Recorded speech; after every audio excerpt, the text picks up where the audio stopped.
What up, though? What it do? I just popped on, so I'm gonna let everybody get a chance to come on in, so we can catch this smooth groove.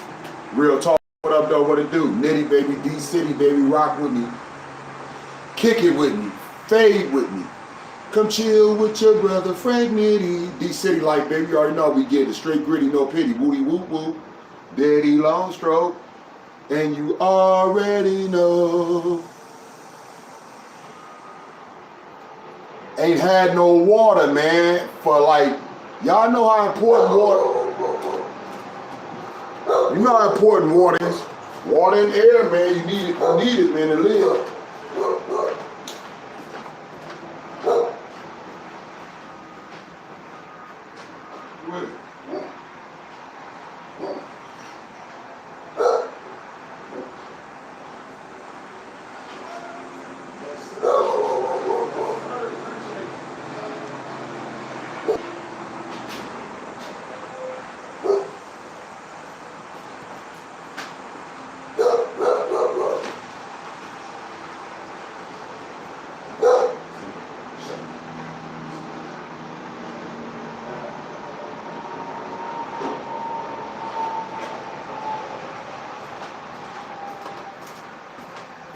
Yeah, y'all know important water and air is, man.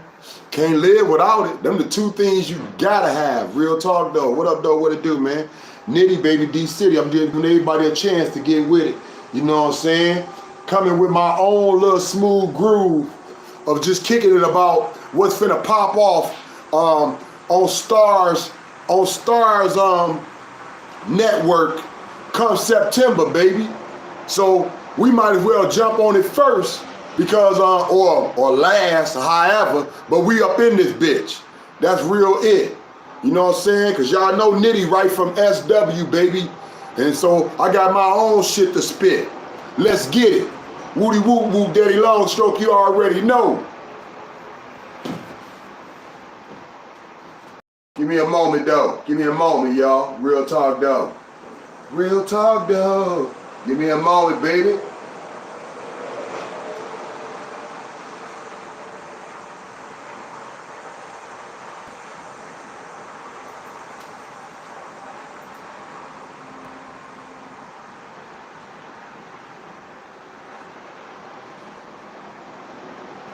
Yeah, give me one moment. How everybody been doing, though? Everybody good? Everybody smooth? I hope everybody cool. I hope everybody doing what they do. You know what I'm saying?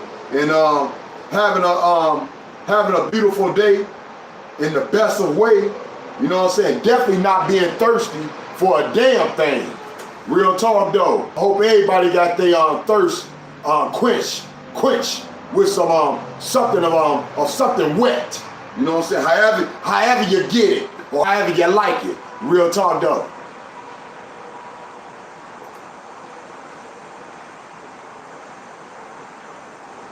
Nitty, baby, D City, baby. I just want you to rock with me, kick it with me, fade with me.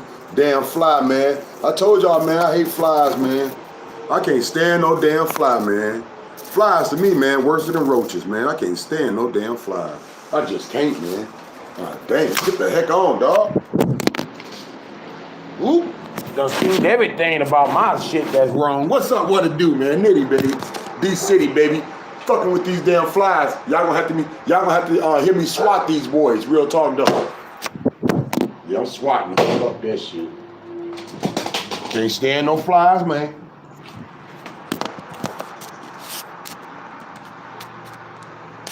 What up, though? What it do, man? Nitty, baby. D City, baby. What up, though? What it do? I'm just trying to get some things correct, man. I want to get me a better thumbnail up here, and I forgot to make that happen, baby. You know what I'm saying? And I want to make it happen right now. You know, because I just took that picture on my broken phone, on my broken ass phone. You know what I'm saying? I'm still holding on. You know, I ain't begging though. I'm just talking shit about how broken po I am, and how much I like that shit.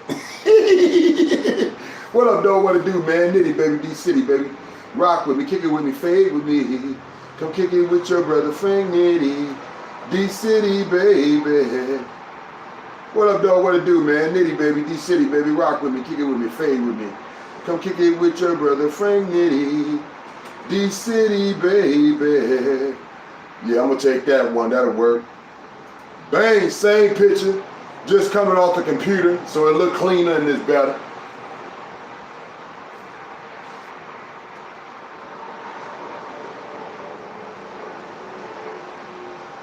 That's Big Meech and his brother Terry. What up, dog? What it do, man? Nitty, baby, D-City, baby. You already know how we get it. Woody, whoop, whoop. Daddy, long stroke. And you already know. Nitty, baby, D-City, baby. You already know how we get it, baby.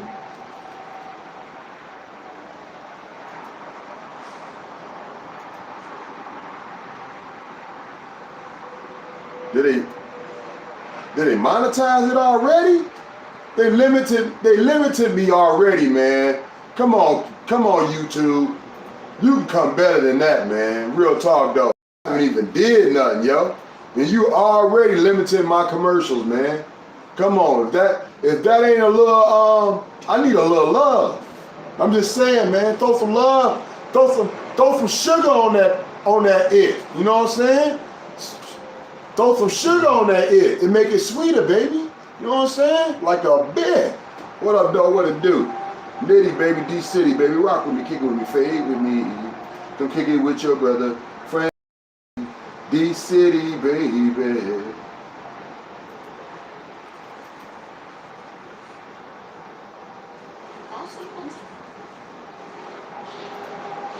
It's Nitty, baby, D-City, baby. You already know how we get it, baby. Woody, whoop, whoop, daddy, long stroke. And you already know.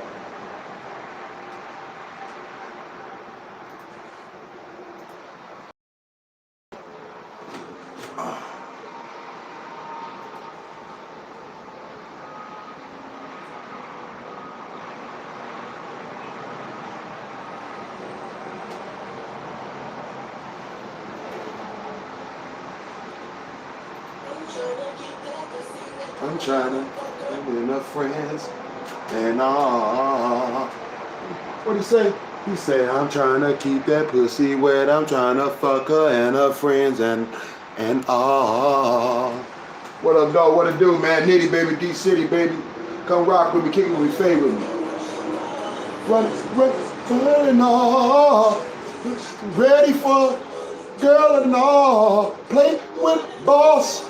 Girl, take it all. Take it from a real one. You gon' do it all. You're not. If you're not. That's a not.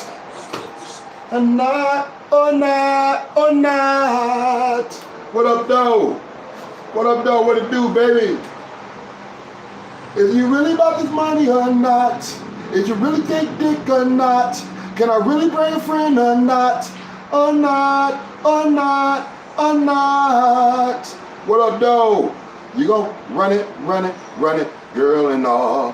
Tell me that you ready about your money, girl and all. Don't play with a boss, girl. Take it off. Take it from a real one. You gon' do it all. Is you really about your money or not? Can you really take dick or not? Can I really bring a friend or not? Or not, or not. What up, dog? What it do, man? Nitty, baby, D-City, baby. What up, dog? What it do? Woody, woo, woo, day, long stroke. Let's get it, yo. Let's get it.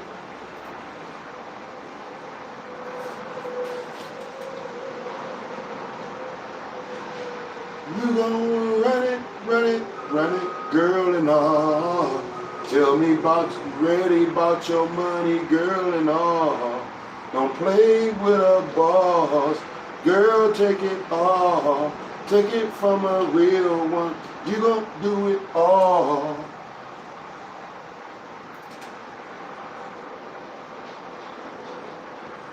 What up, dog? What it do, baby? Nitty, baby, D-City, baby. Rock with me, kick it with me, fade with me. See, I'm wondering how deep they gonna try to go with this story, man. They gonna try to like zoom through the D like that shit never happened, and just head on to motherfucking Miami or head on to Atlanta you know what I'm saying, or wherever he started motherfucking getting the most attention at when he started motherfucking getting into the industry, getting all these motherfucking phony ass motherfucking rappers and shit like a bitch like T.I. I bet he regret that today though. That he even took that picture with that gay ass snitch bitch ass faggot soft ass T.I. ass bitch. I don't like T.I., man. His music alright, but he done lived his life, man. He done lived his life as a backstabbing ass snitch, man. Real talk though. What up though? What it do, man? Nitty baby, D-City baby, rock with me, kick it with me, fade with me. Come kick it with your brother Frank Nitty, D-City baby. D-City baby, straight gritty baby, no pity baby, you already know we get it baby, woody whoop whoop, daddy long stroke, and you already know. Yeah, and I know Big Meech, I think he fell out with Jeezy too, man, because Jeezy was trying to act like he was really what he was rapping about, and you know Jeezy ain't really what he was rapping about, man. You know, Big Meech, they changed the era on how people approach motherfucking rap, man. You know what I'm saying? Because cats weren't coming in there really being who they was. They was talking about something they heard or something they seen or just their reality of what they was living, you know? But they wasn't motherfucking living the life that they was really speaking of, yo. Not that gangster shit.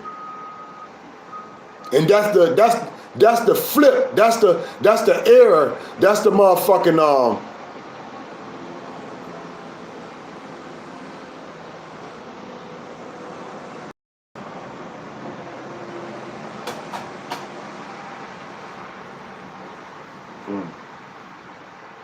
Let me get my head right, y'all. I'm sweating.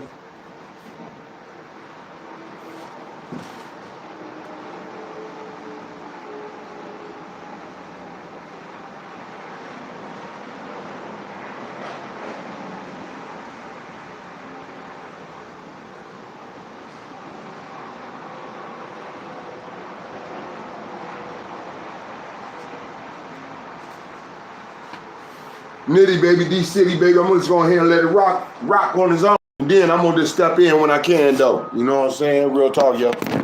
What up, what it do, man? Damn. My window's jacked up, man. What the hell happened there?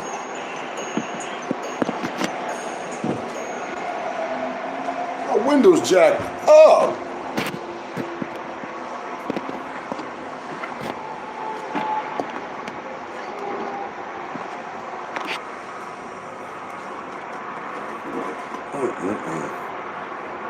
Be serious. Woo.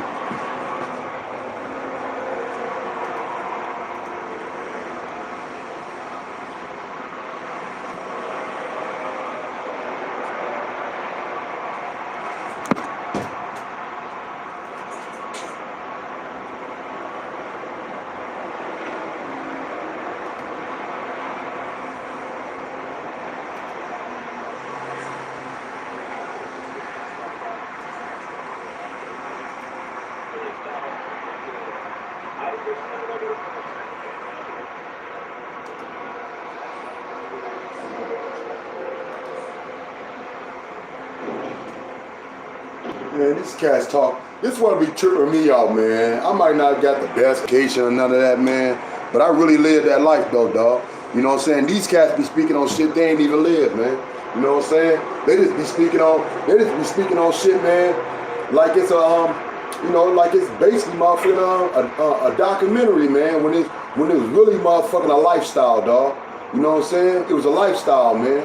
You know, it changed the era, dog. You know, that's what BMF made everybody think big, dog. You know what I'm saying? Black Mafia, man. It made everybody think big, man, in the hood, dog. It made people dream, dog. Like they could do bigger things. You know what I'm saying? It was crazy, man, how everybody was connected to getting that cream. You know what I'm saying? So it was bigger than just Southwest. It drifted everywhere, baby. Especially right in that black neighborhood.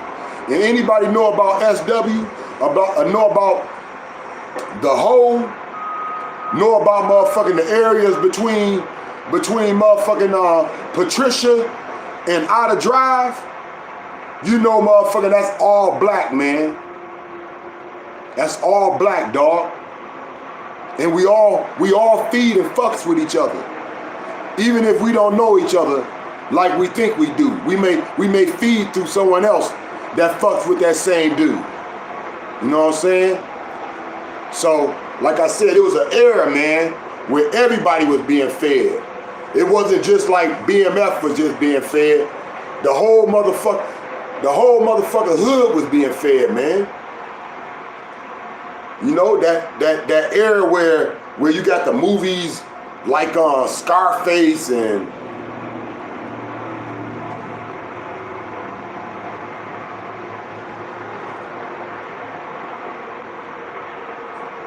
Ace Boogie and all them, you know?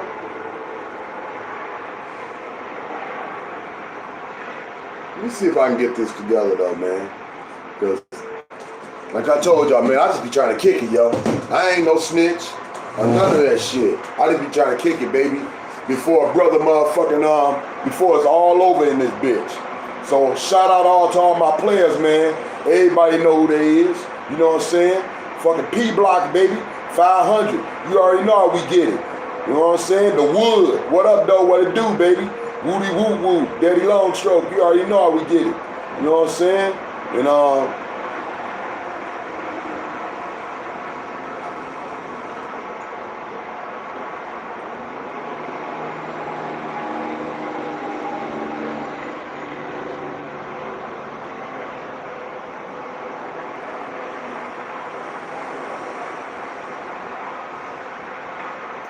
let's see what I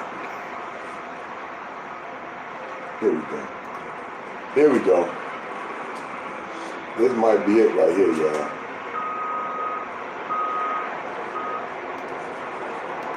But see, I ain't know nothing about no Big Meech and them back then, dog. Not in the 80s and shit. I started hearing about them and shit when they started getting big, dog. You know, they was like just like anybody else. They might have motherfucking carried some weight, but they wasn't motherfucking they wasn't holding the hood down, you know what I'm saying, like anybody else. They had to learn the game, you know what I'm saying? So myself, dog, I only fuck with my own peoples. I don't dip out to other sets, you know what I'm saying? So you talking about dipping out, and you talking about dipping out to motherfucking into SW, into the hole, you know what I'm saying? Over there by Patricia, Electric, Littersdale, shit like that. You know what I'm saying? And Lebo, I didn't dip that way. You know what I'm saying? I made it faded that way if I had a family member there. You know what I'm saying? But that wasn't something that I handled business with. You know what I'm saying? I fucked with people that I knew, man, and grew up with. That's what done kept me safe. You know what I'm saying? Real talk though. You know, everybody got their own flow, how they go and how they grow. You know, I ain't never been stingy. I ain't never been hungry for shit. You know, the last time I was hungry, man, I'm gonna tell you, man, it was a life-turning situation for me, dog. I was hungry as a bitch. I'm over here acting like I'm spoiled, like I don't eat, you know, beans or vegetables, you know, like I got my pick. Well, I ain't at home no more with my moms, man. I'm out here. I was out there in the streets. You know what I'm saying? Trying to find out what I can motherfucking deal with and what I can motherfucking you know, come up with. So anyway, I'm hungry as a motherfucker, dog. And my peeps, my partner, man, his family, man, had some motherfucking they had some rice and some type of beans. And I don't know, dog, but I can tell you that day, man, the rice and beans, man, tasted the best thing that I ever had. And that changed my life, man, to bring me down, you know, to bring me down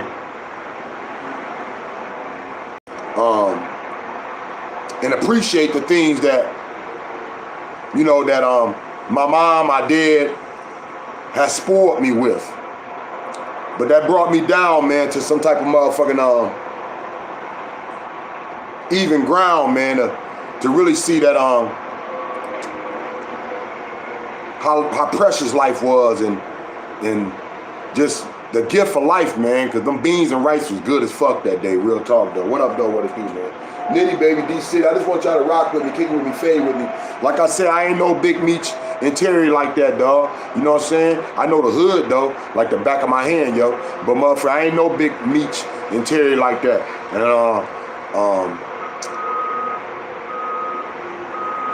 I knew about the 50 boys, though. You know what I'm saying? And them cats was off of Bassett that I knew of, dog. That's where they motherfucking stomping grounds was anyway, yo. You know what I'm saying? I knew about the 50 boys. And the 50 boys was a little crew back in the days, in the 80s, man, in Detroit, in the Southwest, dog, that you know ran that area over there on the hustle, baby. You know what I'm saying? A lot of cats, man, was always trying to every cat always thought you had to get a lot of weight to be the man. But cats start figuring out, man, if it long as it was Yale out there, man, in the hood, long as it was motherfucking shit out there could be rocked up that was good, dog, you ain't need no weight. You can get by flipping just 50s, dog. You know what I'm saying? That's how a lot of cats started off, or just flipping 50s straight off they motherfucking hip, though. You know what I'm saying? That's all they sold was 50s, and that's all I knew about. I knew about they set that was called the 50 Boys, man. You know what I'm saying? And that all they sold was 50s, dog. You know what I'm saying? So I didn't know them, but I knew about they set. And all they sold was 50s. And, you know, that shit broke off, man. We started calling them bitches Mustangs. You know what I'm saying? And everybody know why we would call them Mustangs, right? Because Mustangs was what? You'll get a Mustang, you ain't gonna get a regular Mustang, you're gonna get a 5.0. You know what I'm saying? 50 boys. You feel me? Let's get it, man.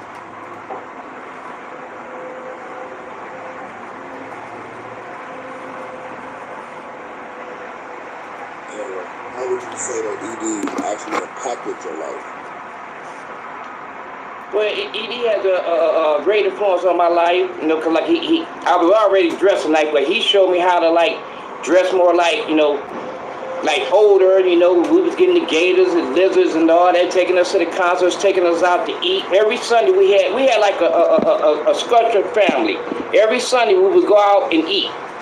Or every concert, we would go to the concerts together. We were just one big family, man. That's all, you know, we all had the same heart. And was that family, that was the type of thing that he would preach, or that camaraderie between you guys? It was very important to have like a family structure. That was something that was preached often? Yeah, well, you know, he didn't really have to preach it. You know, if you lead by example and somebody's following you, you see they leading with the right example, follow them. So every time he made a move and it looked like it was good, we just went with him. And it seemed like every time he took a move, we was winning. What would you consider some of your most memorable moments with T and Meech back during that time? Ah, man, you got so many. The Fresh, we went to all the Fresh. We met, we had a hotel room with Flavor Flav, Public Enemy. Man, we went to Vegas. Man, just the money, man. Every weekend, we was at every concert that came. We was at every concert that came to the city. We knew all the rappers. We knew all the basketball players. We was hanging with stars, man. We were young black stars in our neighborhood. I'm telling you, man, that era was something else, dog. Because I remember, man, my partners, dog, used to take everybody, man. Anybody who wanted to go, yo. Didn't have to pay for a damn thing. Anybody that wanted to go in the hood, yo, that was down with the set, can go to the Freaknik. Everybody went to that bitch. You hear me? Some live shit, dog. That's how much motherfucking bread was motherfucking breaking off through the hood. We ain't never had that much money being made in the hood, man. They thought putting brothers up in the big three was something amazing. Nothing like the 80s, baby. Nothing like the 80s and 90s. That shit was off the chain. You hear me, dog? The 80s and 90s up in Southwest, dog, was off the fucking chain, man. Everybody was paid. Even your local crackhead. Everybody got off, dog. You can wake up with nothing and somebody would throw you a sack. It was just that smooth, y'all. You can wake up and fucked up everything, dog. And what Cass told me growing up was, always keep a Twinkie in your pocket. I said, I wonder why. Because they say you can always go to one of your partners and get a double up. Cats used to come up, man, from having about $5 or $10 and be back flipping a half a O or even more before the day was out, dog.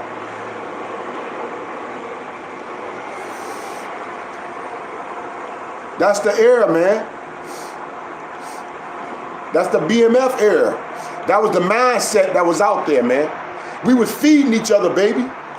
Ain't nobody was going unfed. We all was eating. We was eating good as fuck.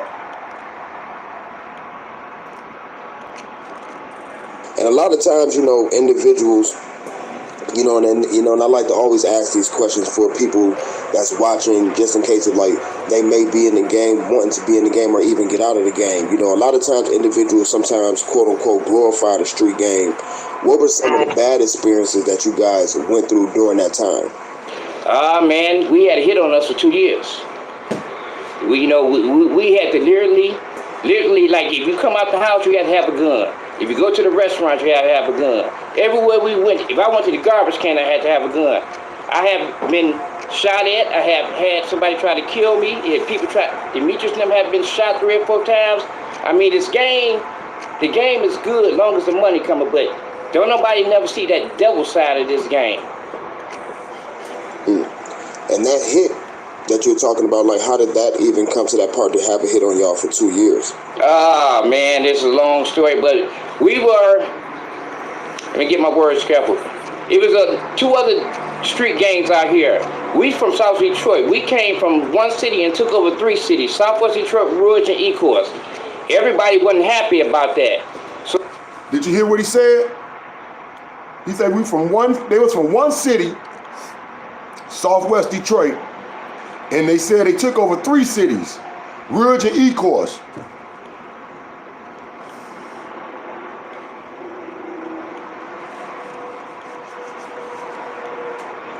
I'm gonna let my man tell the story, man, because the shit was real, man.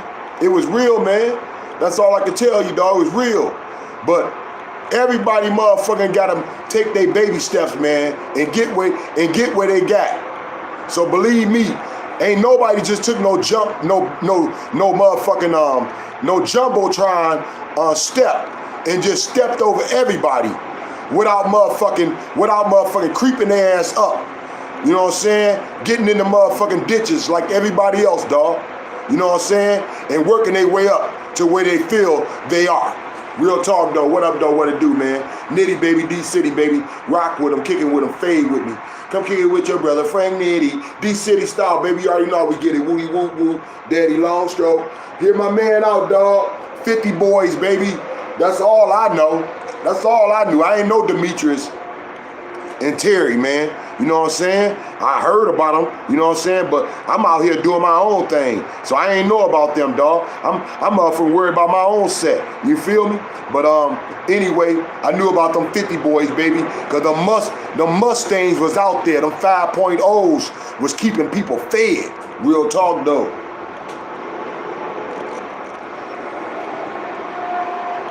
Favorite Flav, Public Enemy. Man, we went to Vegas.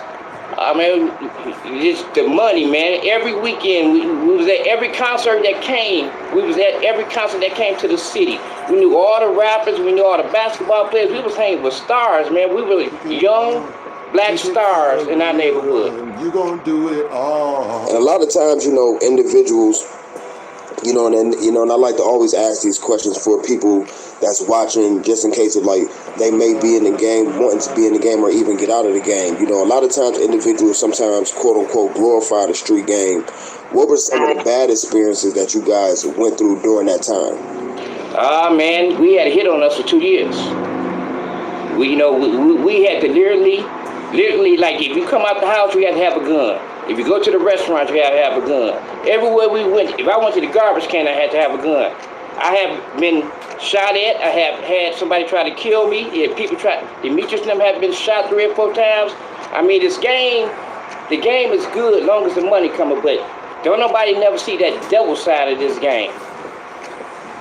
And that hit that you're talking about, like, how did that even come to that part to have a hit on y'all for 2 years? Ah, man, this is a long story, but we were, let me get my words careful. It was 2 other street gangs out here. We from South Detroit. We came from 1 city and took over 3 cities, Southwest Detroit, Rouge, and Ecorse. Somehow somebody settled them, and That's the 3 cities that's connected, man. See, Rouge, Ecorse, and Southwest connected. And that's all black. That's what made that city amazing at one time. That it was all black people, man. That was working people, man. That was community people, man. It was a community. But when the 80s came, of course, we thought we was gonna work just like our daddies did back in the 60s and the 70s, and be working right up in motherfucking the plants. Be working right in the big 3. That's crazy. That's your biggest thought, but that's how we looked at things. The worstest thing that could ever happen was us working in one of these plants. You know, which was the big 3.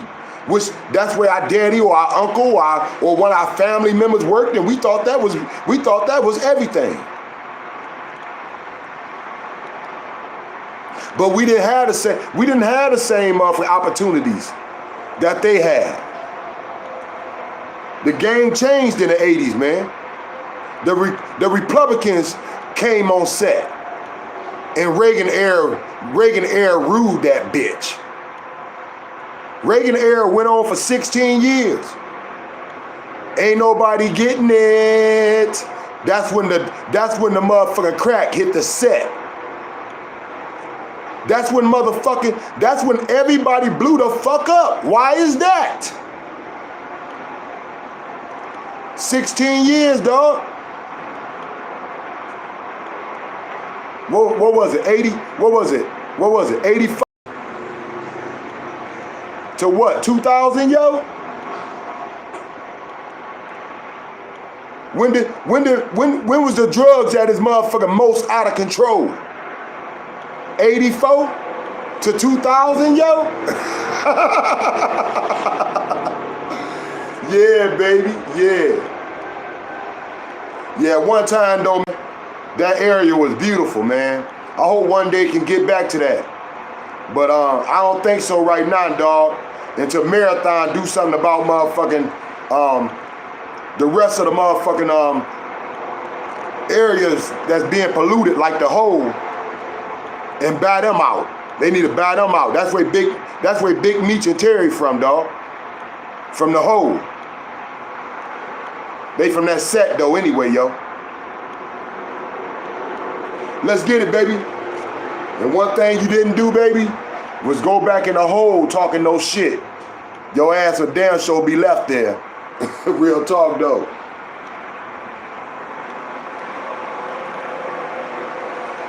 That's watching, just in case of like they may be in the game, wanting to be in the game, or even get out of the game. You know, a lot of times individuals sometimes quote unquote glorify the street game. What were some of the bad experiences that you guys went through during that time? Listen to the 3 cities, dog.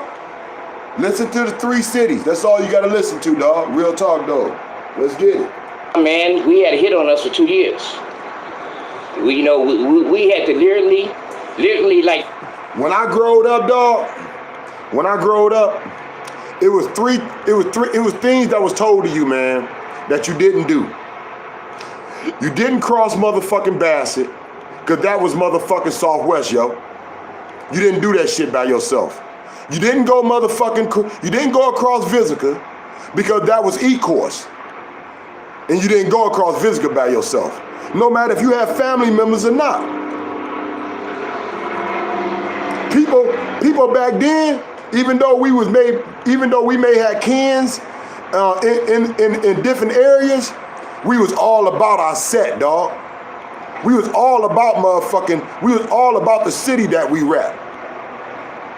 So you had 3 cities, man, that was conjoined, but never united. And here come the 80s, baby. Here come motherfucking the Reagan era. Scarface. If you come out the house, you have to have a gun. If you go to the restaurant, you have to have a gun. Everywhere we went, if I went to the garbage can, I had to have a gun. I have been shot at. I have had somebody try to kill me. People Demetrius and them have been shot 3 or 4 times. I mean, the game is good as long as the money coming, but don't nobody never see that devil side of this game. That sound like my daddy, man, when he was living on East Line between Kirchhoff and Jefferson. And I believe the Chamber Brothers or whatever brothers back then, man, was running that bitch. And man, that bitch was so motherfucking treacherous, dog, because you know the East Side don't play that shit.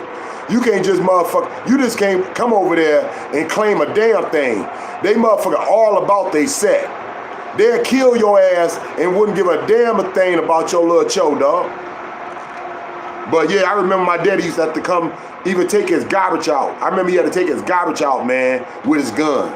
He had to have his shotgun on the motherfucking porch, dog, for us to even feel motherfucking comfortable. East Side, baby, real talk, but we on Southwest now, no, let's get it, yo. Back in the 80s, in the 90s, were really the 90 areas. This is really the 90 eras, but it kicked off from the late 80s. But it's really the 90 eras, y'all. You know what I'm saying? But let's get it, yo. And that hit that you're talking about, like, how did that even come to that part to have a hit on y'all for 2 years? Ah, man, this is a long story, but we were, let me get my words careful. It was 2 other street gangs out here. We from South Detroit. We came from 1 city and took over 3 cities, Southwest Detroit, Rouge, and E-course. Everybody wasn't happy about that. So when we tried to move in that territory, we had people coming in at us. So y'all hear that? When they say Southwest Detroit, they from Southwest. You have Rouge and what? E-course. And what's the title of my shit? You know what I'm saying? It don't got to be decoded. You know what I'm saying? If you know about the hood, then you already know it's real as it gets. Real talk though. What up though? What it do? To all my soldiers. Woody woo woo, Daddy long stroke, and you already know. We had to defend ourselves every day, and I had to have a gun.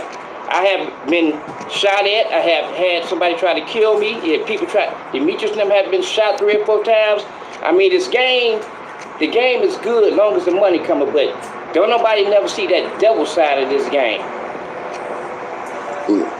And that hit that you're talking about, like, how did that even come to that part to have a hit on y'all for 2 years? Ah, man, this is a long story, but we were, let me get my words careful. It was 2 other street gangs out here. We from South Detroit. We came from 1 city and took over 3 cities, Southwest Detroit, Rouge, and E-course. Everybody wasn't happy about that. So when we tried to move in that territory, we had people coming in at us. So we had to defend ourselves every day. And that's basically over the territory of, you know, you guys moving in making money is what started it, and that just automatically went straight to having a hit on you to try to get y'all up out of there. I mean, we had some problems, and I guess somehow somebody settled them, and I guess you know how that goes with the territory, man. I don't know, man. It was just like we was at a war. We were just at war. Right. Gangsters don't talk, baby. You know what I'm saying? You know? The game is to be motherfucking what? Sold, baby, not told. Let's get it, yo. When you first heard that, it was a project that's being curated around ED, what was your first thoughts? Well, my first thoughts was I seen another special on it, and I seen 50 Cent came on. He was talking about doing a BMF story, and I was thinking to myself, well, how they gonna do a BMF story if you don't come from the beginning? And if you come from the beginning, you got to come to the ordinance of this story, which is ED. Because if it wasn't for ED or Edric, it wouldn't be no Big Meats or no Southwest Tea. Because they didn't know how to sell no drugs. We didn't know how to put no drugs in no bags. We didn't know how to weigh nothing. He taught us everything from the ground up. And it's crazy. Y'all hear what he said? You hear what he said? They got schooled. You know what I'm saying? They was taught the game, and I'm telling you right now, listen to the 3 cities, man. It's deeper than motherfucking, it's deeper than what they saying. And so I'm saying if motherfucking 50 Cent can't come as deep as motherfucking 50 Boys, straight from the Bassett Street on set, then he ain't telling shit. That's what I'm saying.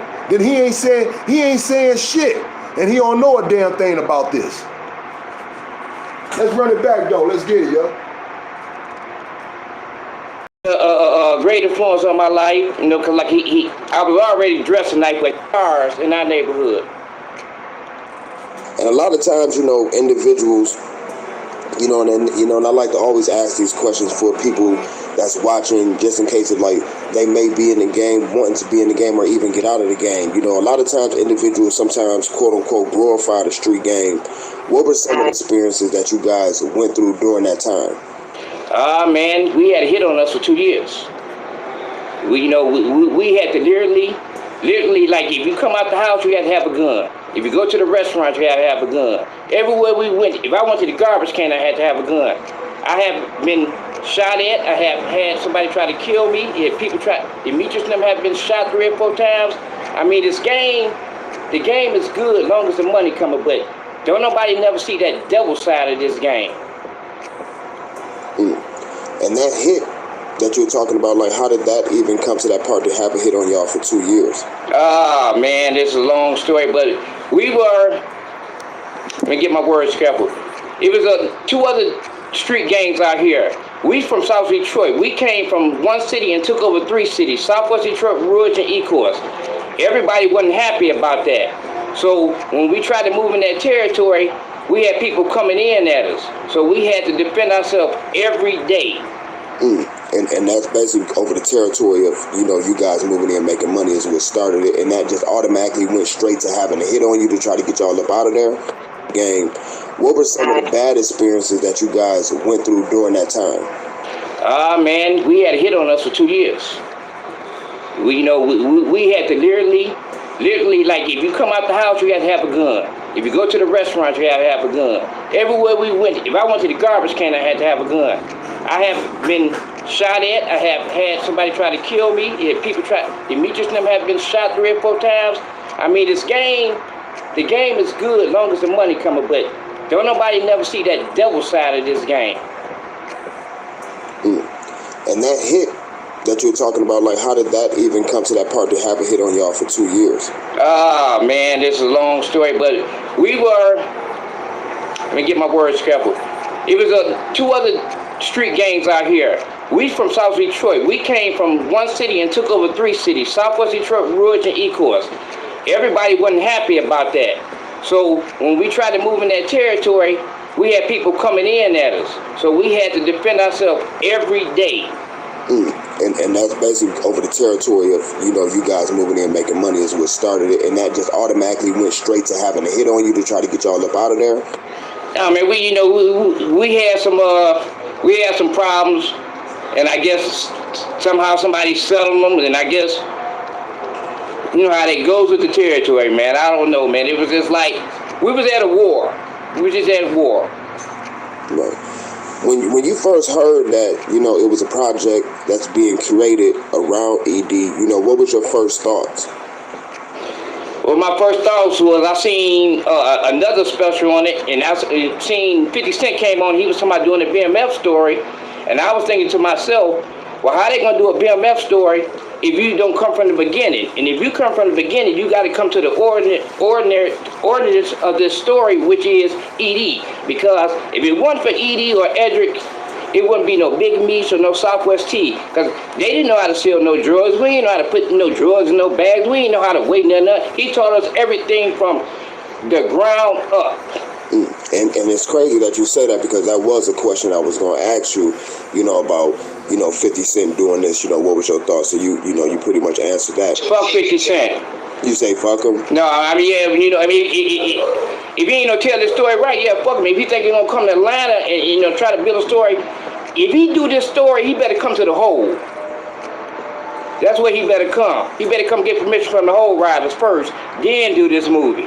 A lot of people, and I know you spoke on the situation as far as the, having the hit on you and stuff like that. A lot of people in the game face death or jail. Did you have any other close encounters that, with those two particular things during this run? I went to jail. I went to jail for a couple of years. I had 3 AMs on me, which they broke it down to like a occupied dwelling. So I went to the big house. I went to Jackson. I went to the Wall. I had about 3 cases. I beat 3-4 cases. I had a good ass lawyer. My last case, they just put it on me. So yeah, it's a good thing about this. I made a whole lot of money. But when the feds or the police break you down, they break you down. Right. Now, you can correct me if I'm wrong, but it's rumored, I've heard that throughout this whole run that ED, and we speaking past everything's well past the statutes of limitations. This is things that went on back in the 80s and stuff like that. Okay. ED never, got arrested or got caught for anything. Like, do you say that's because of him being a silent individual and things of that nature is what helped contribute him to not really getting caught up in everything? Well, Edric he's flashy, but he's not flashy. He's smart, he's cautious. So that part of him not never going to jail, that is probably right, because, when we was the face of ED. ED is the mind and the brain, but we the face. So that's why, we took all the dirt for him, If that's our boss and we riding together, why let your boss get caught up? Were there any particular standout things just from that time that you ever wanted the world or people to know about the 50 Boy era and just dealing with ED? Yeah, I want the world to know that we was great. We was the greatest to ever do it out here. And that's just all to it. We came and conquered 3 cities. We stomped through this mug and we took over. Now, if anybody else can do that, like they said now, it'll never be nothing like this again. It'll never be nothing like the 50 Boys again. And when Big T, when Big Meech and T end up going off doing their own thing, did you go off with them at some point in time, or you end up staying back at home, or was that during the time that you end up getting arrested? When Demetrius and Terry and them left, we had kind of like dealing with each other. We never stopped being family. We were still helping each other, but they was moving to Atlanta, and I stayed up here. So they went to Atlanta, and I stayed in Detroit, and I still was selling my little stuff up here. I was doing pretty good. I was doing great, actually. I made $1.2 million on the bike. All right. And, my thing is, we just want to make sure that everybody gets Let me just tell y'all this from my experience, dog. You'll never know the real true story, dog. Just like Demetrius and Terry had to find out, dog. You know what I'm saying? It ain't never good to expose yourself for no type of wealth. You know what I'm saying? So true gangsters, motherfuckers who really live this life and really do this every day, regardless on what goes on or what motherfucker may change. They'll never motherfucking expose theyself for a damn thing, dog. Now them big ballers, man. I'm talking about cats in the same league as a Demetrius or a motherfucking Terry, man. You know what I'm saying? At that time, they'll never expose themselves, dog. That's something that Demetrius and Terry, man, had to find out, dog. They wanted it all. They wanted to shine. They wanted to be in the light. You know what I'm saying? It just wasn't good enough to have all the money and have all the clout in the hood. Let's get it, baby. You know what I'm saying? Because this real talk, man. If 50 ain't gonna tell the true story, man, of how this shit really popped off, he ain't really telling nothing, dog. He just glamorizing it all. If he ain't telling the real story on how that motherfucker grinded off straight motherfucker from the block, then he ain't straight from somebody's kitchen, from that lady's kitchen on Bassett, then he ain't saying shit, dog. He ain't saying shit, and you got to tell the true story, baby. You know what I'm saying? To really make that shit stick. That's all I'm saying. To really make it stick, and to really make it the shit the way we know it's the shit, but to really motherfucker make it, make the next generation feel it, because they didn't have a chance to live it.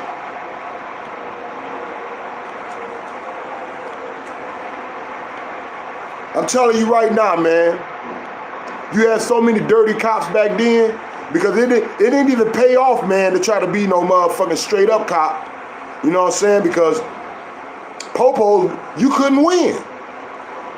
You couldn't win. It was that devastating, man. I remember motherfucking taking over neighborhoods, dog. I'm talking about for motherfucking like it was a damn like it was some type of big ass motherfucking event, dog. To where you couldn't even get down the fucking street. And people was just motherfucking picking up their work. That's how we eat. That's all we was doing was picking up our work. And we was stopping city blocks for motherfucking all day, dog. Same way with motherfuckers looking for the hard or looking for motherfucking the dog. Man, I'm talking about, dog, the blocks was motherfucking on pause. You had to find you another route.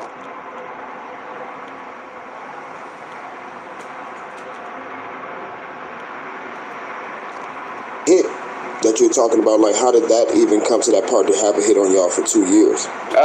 Man, this is a long story, but we were, let me get my words careful. It was two other street gangs out here. We from South Detroit. We came from one city and took over 3 cities, Southwest Detroit, Rouge, and Ecorse. Everybody wasn't happy about that.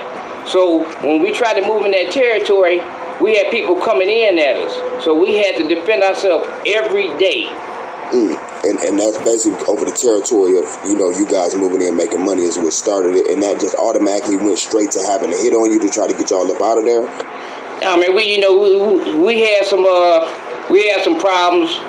And I guess somehow somebody settled them, and I guess, you know how that goes with the territory, man. I don't know, man. It was just like, we was at a war.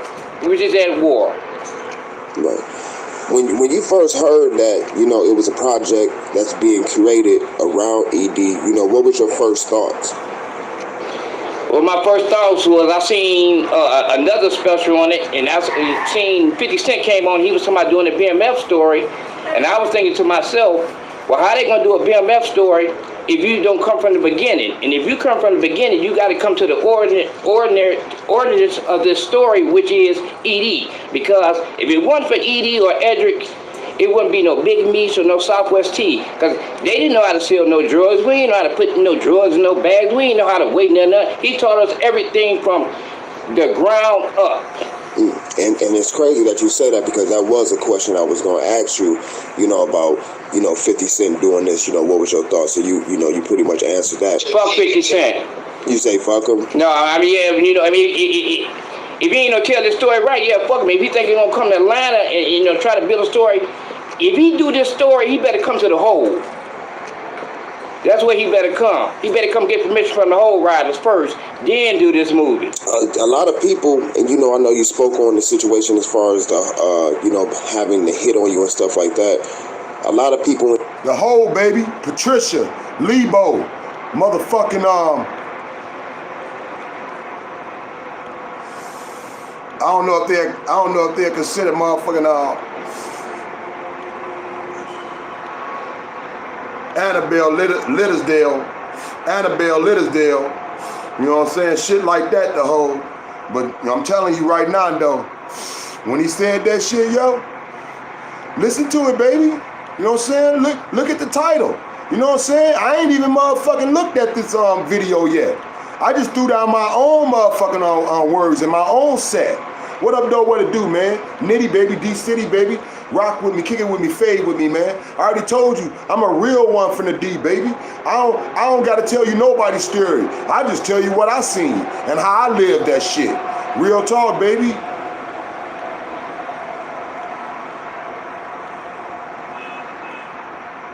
And it was a beautiful time, dog. Brothers was getting fed. We had more than enough. That's why cats done learned how to live that street motherfucking life, dog. That's how the hood live. Everybody think we eat off the white man. No, dog, we eat off each other. Real brothers. What up, though? What it do, man? Nitty, baby, D-City, baby. Rock with me, kick it with me, fade with me. Come kick it with your brother, Frank Nitty. I'm not trying to continue no beef in the streets. I don't want no brothers out here motherfucking doing nothing but getting this cho, yo. This is what we was about back in the days, man. We was about our cho. We wasn't about all this murdering, all this foolishness, trying to boast and brag, who got the most hoes. We wasn't about that, man. We was about our cho. We was about learning this game and getting this cho so we could take care of our family, man. That's what I loved about that area, man. It wasn't no games. We didn't have games. He said it was 3 games, and it really wasn't no games. It's just the fact that people rap with their own hood, man. Every city had their own school. Every city had their own district. So people rock with their own hood, man. These people you've been knowing since motherfucking preschool, Head Start, or maybe even before that shit.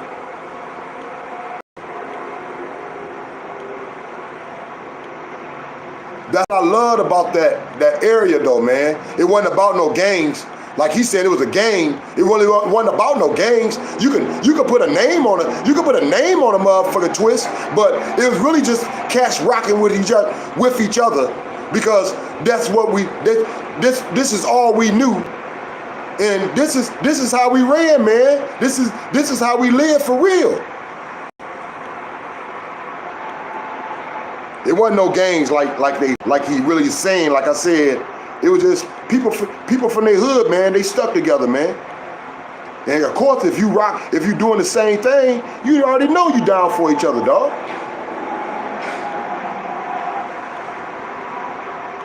Some cats was in bigger cliques, you know what I'm saying, taking bigger hits, and I'm sure my man, he was one of them, dog. I'm just a soldier. I ain't nobody, yo. You know what I'm saying? I'm just a soldier. You know what I'm saying? Like I said, man, I was flipping 50s. That's how I knew these cats. I was flipping 50s, dog. That's all I was grabbing.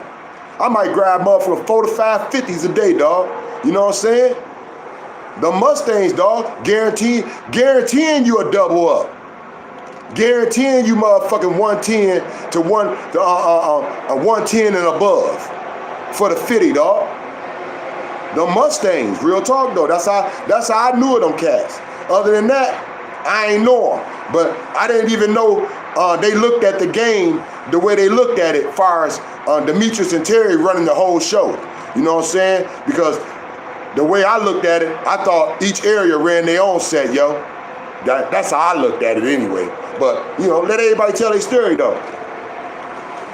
Nitty, baby, D-City, baby, rock with me, kick it with me, fade with me, man. Like I said, ain't nobody starting no beef. That's some old shit, man. And I'm just motherfucking adding my story up in this bitch, because I got a channel, and I truly live this shit. So why not spit? And that's all I'm doing, baby. You know what I'm saying? Having my word on this bitch. You know, I haven't had the opportunities of the next, and maybe motherfucking do the things that you seen the next man's do. But I'm telling you right now, when it come down to this hood, I do's what I do. Woody woo woo, Daddy Long Straw.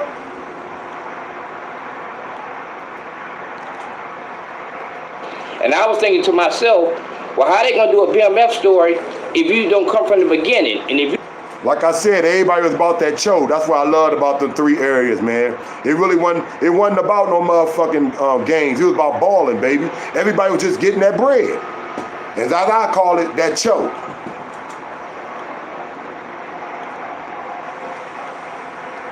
And of course, everybody want to run their own set, yo. So if you trying to motherfucking step on somebody else's feet and take something out of their pocket, how they eat, you know what I'm saying? Then yeah, that's gonna start some beef. But I ain't never seen it that way, cause everybody I knew, dog, motherfucking had their own damn thing. Real talk, though. Woody whoop whoop, Daddy Longstrong. Let's get it, yo. But that hole. I'm telling you right now, man, many brothers, many women, many people still being found in that hole, dog. That hole is treacherous. Treacherous, you hear me? And the crazy thing is, the community know it, the government know it, and they won't do shit about it. Been like that forever, dog.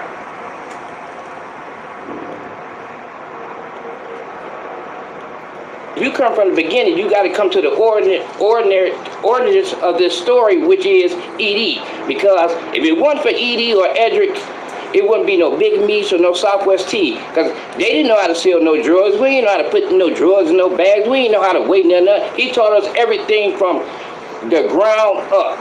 And it's crazy that you say that, because that was a question I was going to ask you, about, 50 Cent doing this, what was your thoughts? So you pretty much answered that. Fuck 50 Cent. You say fuck him? No, I mean, yeah, if he ain't gonna tell this story right, yeah, fuck him. If he think he's gonna come to Atlanta and, try to build a story, if he do this story, he better come to the hole. That's where he better come. He better come get permission from the whole riders first, then do this movie. A lot of people, and I know you spoke on the situation as far as the, having the hit on you and stuff like that. A lot of people in the game face death or jail. Did you have any other close encounters with those 2 particular things? I know everybody gonna say, where the hole at? The hole was actually motherfucking, after you had to hit the street, I believe, damn, is that Patricia? Don't get me wrong, man. You know what I'm saying? I ain't all good on my blocks all the time, though. But I'm telling you right now, yo, you didn't want to hit the hole, and you didn't want to fuck with nobody you didn't know. You know what I'm saying? If they damn sure didn't have the respect for motherfucking your ass, dog, you didn't want to fucking motherfucking step on a motherfucking set. That might be your last time, baby. I bet. Let's get it. During this run? I went to jail. I went to jail for a couple of years. I had 3 AMs on me, which they broke it down to like a occupied dwelling. So I went to the big house. I went to Jackson. I went to the wall. I had about 3 cases. I beat 3-4 cases. I had a good ass lawyer. My last case, they just put it on me. So yeah, it's a good thing about this. I made a whole lot of money. But when the feds or the police break you down, they break you down. I sell no drugs. We ain't know how to put no drugs in no bags. We ain't know how to weigh nothing. He taught us everything from the ground up. And it's crazy that you say that, because that was a question. We had to literally, like, if you come out the house, you had to have a gun. If you go to the restaurant, you had to have a gun. Everywhere we went, if I went to the garbage can, I had to have a gun. I have been shot at. I have had somebody try to kill me. People Demetrius and them have been shot 3 or 4 times. I mean, the game is good as long as the money coming, but don't nobody never see that devil side of this game. And that hit that you're talking about, like, how did that even come to that part to have a hit on y'all for 2 years? Man, this is a long story, but we were, let me get my words careful. It was 2 other street gangs out here. We from South Detroit. We came from 1 city and took over 3 cities, Southwest Detroit, Rouge, and Ecorse. Everybody wasn't happy about that. So when we tried to move in that territory, we had people coming in at us. So we had to defend ourselves every day. And that's basically over the territory of, you guys moving in, making money is what started it. And that just automatically went straight to having a hit on you to try to get y'all up out of there? I mean, we had some problems, and I guess somehow somebody settled them, and I guess you know how that goes with the territory, man. I don't know, man. It was just like we was at a war. We was just at war. It's an ED. ED is the mind and the brain, but we the face. So that's why we took all the dirt for him. If that's our boss, and we ride together, why let your boss get caught up? Were there any particular standout things just from that time that you ever wanted the world or people to know about the 50 Boy era and just dealing with ED? It's an ED. ED is the mind and the brain, but we the face. So that's why, we took all the dirt for him. If that's our boss, and we ride together, why let your boss get caught up? Were there any particular standout things just from that time that you ever wanted the world or people to know about the 50 Boy era and just dealing with ED? Yeah, I want the world to know that we was great. We was the greatest to ever do it out here. And that's just all to it. We came and conquered 3 cities. We stomped through this mug, and we took over. Now, if anybody else can do that, like they said now, it'll never be nothing like this again. It'll never be nothing like the 50 Boys again. And when Big T, when Big Meech and T end up going off doing their own thing, did you go off with them at some point in time, or you end up staying back at home, or was that during the time that you end up getting arrested? No. And when Big T, when Big Meech and T end up going off doing their things of that nature, is what helped contribute him to not really getting caught up in everything? Well, Edric he's flashy, but he's not flashy. He's smart, he's cautious. So that probably him not never going to jail, that probably is right, because when we was the face of ED. ED is the mind and the brain, but we the face. So that's why, we took all the dirt for him. If that's our boss, and we ride together, why let your boss get caught up? Were there any particular standout things just from that time that you ever wanted the world or people to know about the 50 Boy era and just dealing with ED? Yeah, I want the world to know that we was great. We was the greatest to ever do it out here. And that's just all to it. We came and conquered 3 cities. We stomped through this mug, and we took over. Now, if anybody else can do that, like they said now, it'll never be nothing like this again. It'll never be nothing like the 50 Boys again. Gotta give it to them, dog. Them 50 Boys came with them Mustangs, dog. You know what I'm saying? But everybody look at things a different way. But I'm telling you right now, them 50 Boys had them motherfuckers, yay, them Mustangs, baby, them 5.0s, real talk though.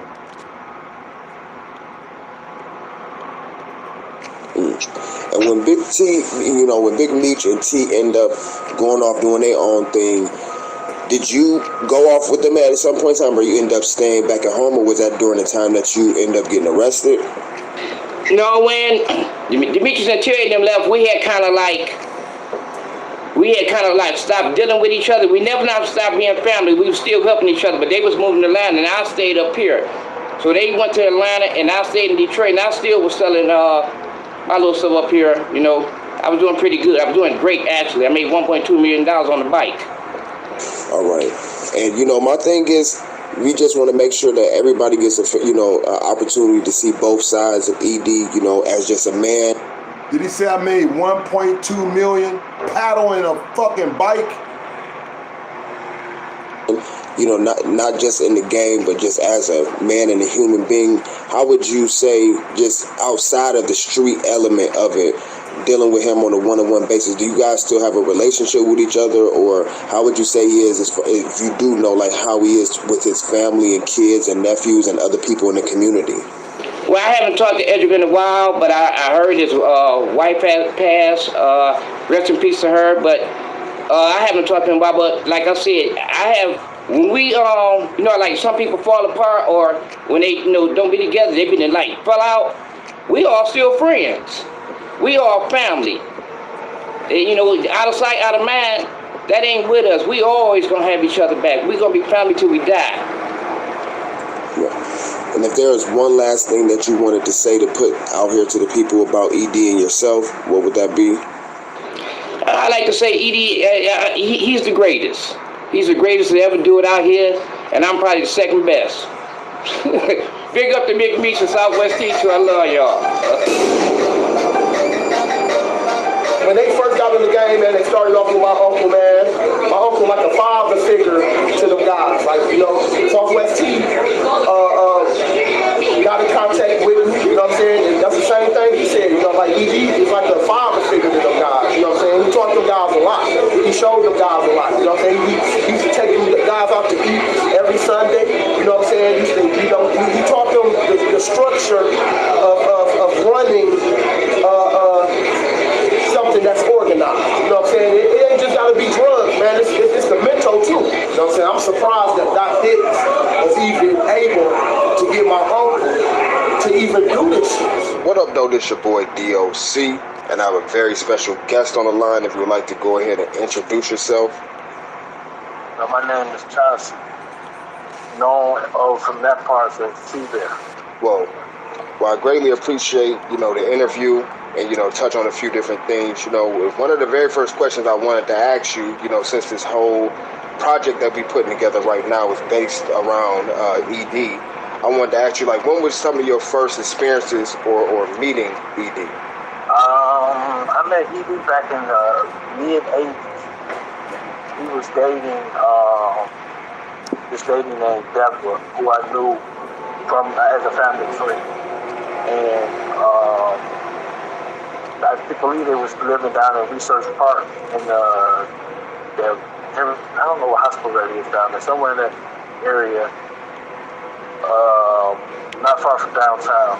And he introduced me to the game, so to speak, every time when Meech and T and them was kind of working under his direction, with his direction. Did you, because I was going to ask you, did you always know he was in the game? So I guess I'll ask you, how do you feel like overall, not even just from the sense of the game, just as, two men, how do you feel like ED impacted your life? I remember seeing cocaine or drugs around for the first time. And he was telling me, which one would you choose? There was a powdery pack and there was a wacky pack. Both was regular cocaine. And I chose the wacky pack because it looked like it was more than the powder pack. And he said I did right because you never want to buy cocaine powdery like this because you never know that somebody else done it. So that was one of my first lessons in the game. One of the old people. Right. And basically around this same time, was this the same time that you met Meech and T? Y'all all grew to end up, having a relationship together? I met them around 85, 86, 87 era. And started to develop a relationship and friendship with them around that time. As they grew bigger, I aligned myself more with them because there's not many people that I want to be like, but when I first seen Meech come through the neighborhood on the moped with the big gold rope and the little feeder tracksuit, it sparked the interest in me like, yeah, this is the life I live for my kids. Right. So that was kind of reminiscent of me kind of jumping off the porch. But during that era growing up, how would you explain your environment as a whole? Was it a lot of resources, as far as jobs and opportunity? Was it real hard for, brothers and sisters during time in life for you and your family and everything? Well, I think it was kind of universal for black people across the United States. At this time, this is Detroit was merging into its industrial superpower. To me, Detroit was what Silicon Valley is now. That was the original Silicon Valley. Chrysler, Ford, and GM being the power behind the industrial age really taking place in that city. So I seen the city, turn into this powerhouse with, young or thriving black people coming into the workplace, into business. So it was for me. It was cool in Detroit at that particular time. I mean, it was violent as it is now, but still, it was opportunity and it was jobs, especially with the big three. Was there any type of game that you may have learned? I'm gonna tell you what I feel, man, from this whole era of the 80s, the 90s, even the early 2000s. It was the greatest time, man, other than the 60s and the 50s, where black people actually worked together. And nobody peaked that, dog. Yeah, we was making a few mistakes, reacting, doing the things that we seen from TV, you know what I'm saying? Or a movie or something, Scarface, you know what I'm saying? Ace Boogie and them, or, you know what I'm saying? But real talk though, everybody ate. Everybody ate, dog. Everybody had something of their own. You could find a cake, man, in your grandmama refrigerator, dog. Everybody ate. It was just that damn good.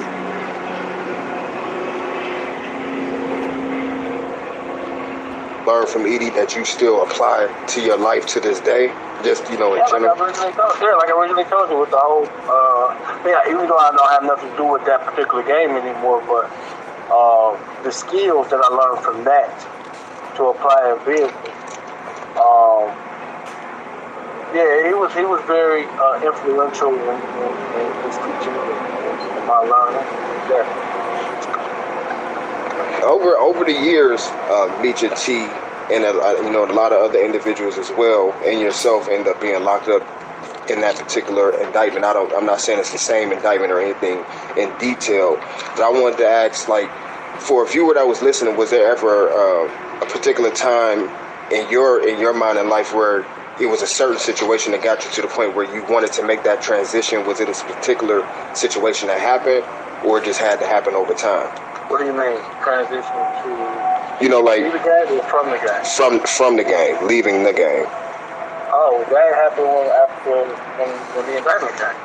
After the indictment came, we all went to prison, and so of course there was no criminal activity taking place after that. Okay. And I go and do my time. I come home and start a new life. Right. Okay. I guess the only reason why I asked that, because it's been a couple people I've interviewed before, and I know everybody's circumstances is different. Sometimes it'd be a death in the family prior to maybe going to jail, or it just it's so many different factors of different things that may make a person maybe look at what they were doing and like, no, I want to go the opposite direction, maybe because of after having kids or something of that nature. So that's that's the reason I was asking. So since, say for instance, since that time, BMF as the three letters have became a legend, not only in the hip hop world, just in the streets in general. How do you feel about the representation that BMF gets, across all things in the rap game, either from former members or just, in the streets, period? Well, there's a lot of love shown to those three letters. From the hip hop world, from the streets, from legends from other parts of the nation. When it made Vanity Fair, I knew then that it was something much bigger or greater than what we thought it might have been, because it was regular everyday life for us. It wasn't like, okay, this is us. We did this and we doing that. It was none of that. It was just we living our lives. It was just a life that we lived, and a lot of people just took interest in that life into our lives. Maybe because of the camaraderie or the love or the care that we extended to one another. But for me, it was just regular life. It was just regular everyday life, waking up and trying to make a are different. Right. That's it. Do you? You know what I'm saying? Because he be playing the background. Like, he ain't the type of dude that run around and be like, oh, I started Meet Your T off or T and Meet Off. Honestly, it was me. You know what I'm saying? For years, I tell my homeboys this shit the situation. You know what I'm saying? But we wasn't a family that was running around bragging. You know what I'm saying? It seems like everybody right now, they in it for this movie that's coming out, the money side of things. You know, we ain't in it for that. Like, we ain't never ran around the city saying we BMF or no shit like that. But, you know, the truth is just the truth. You know, started Meet Your T Off. You know what I'm saying? And that's what it is. You know what I'm saying? I've been around a lot of cats and listen to their conversation, and I won't say nothing. You know what I'm saying? I just be sitting to the side listening to their conversation. And as they talking about who started off with these guys, who first put them on, and I'm just be in my head laughing. So it just got to the point where it was like, man, it's just time for the truth to come out. So I went to you know what I'm saying? Said he'll do it, but he kept spinning. And then the situation with Blue Da Vinci, when did that interview with Blue, like, to be honest with you, Blue ain't did nothing to me either. Like, we ain't got nothing against him. It was just what the streets were saying. The streets were saying, you know, certain shit about Blue, like far as his situation with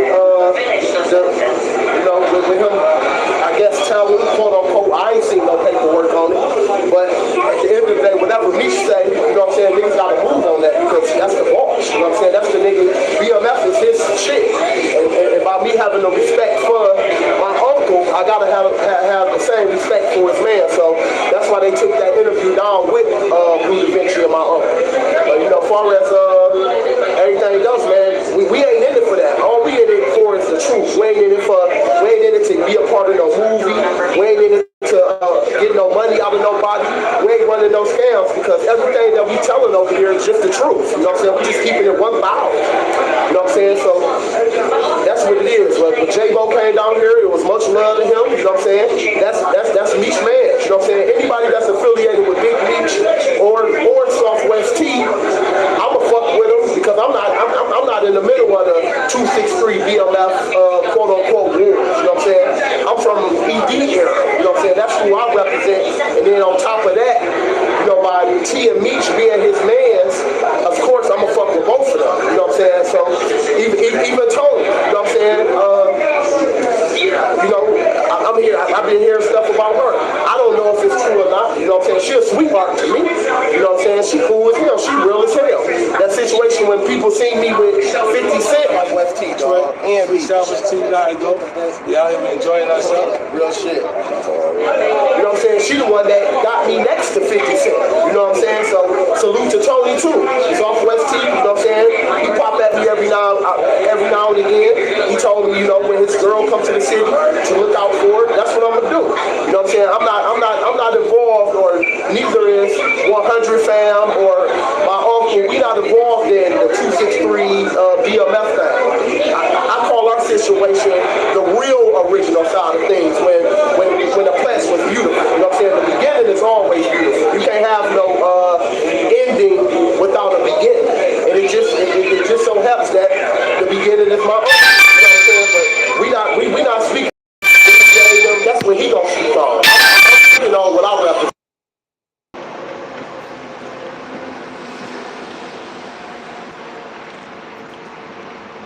You know what I'm saying? Shout out to all them guys, but at the beginning of the day, you gotta speak on what's the truth. You know what I'm saying?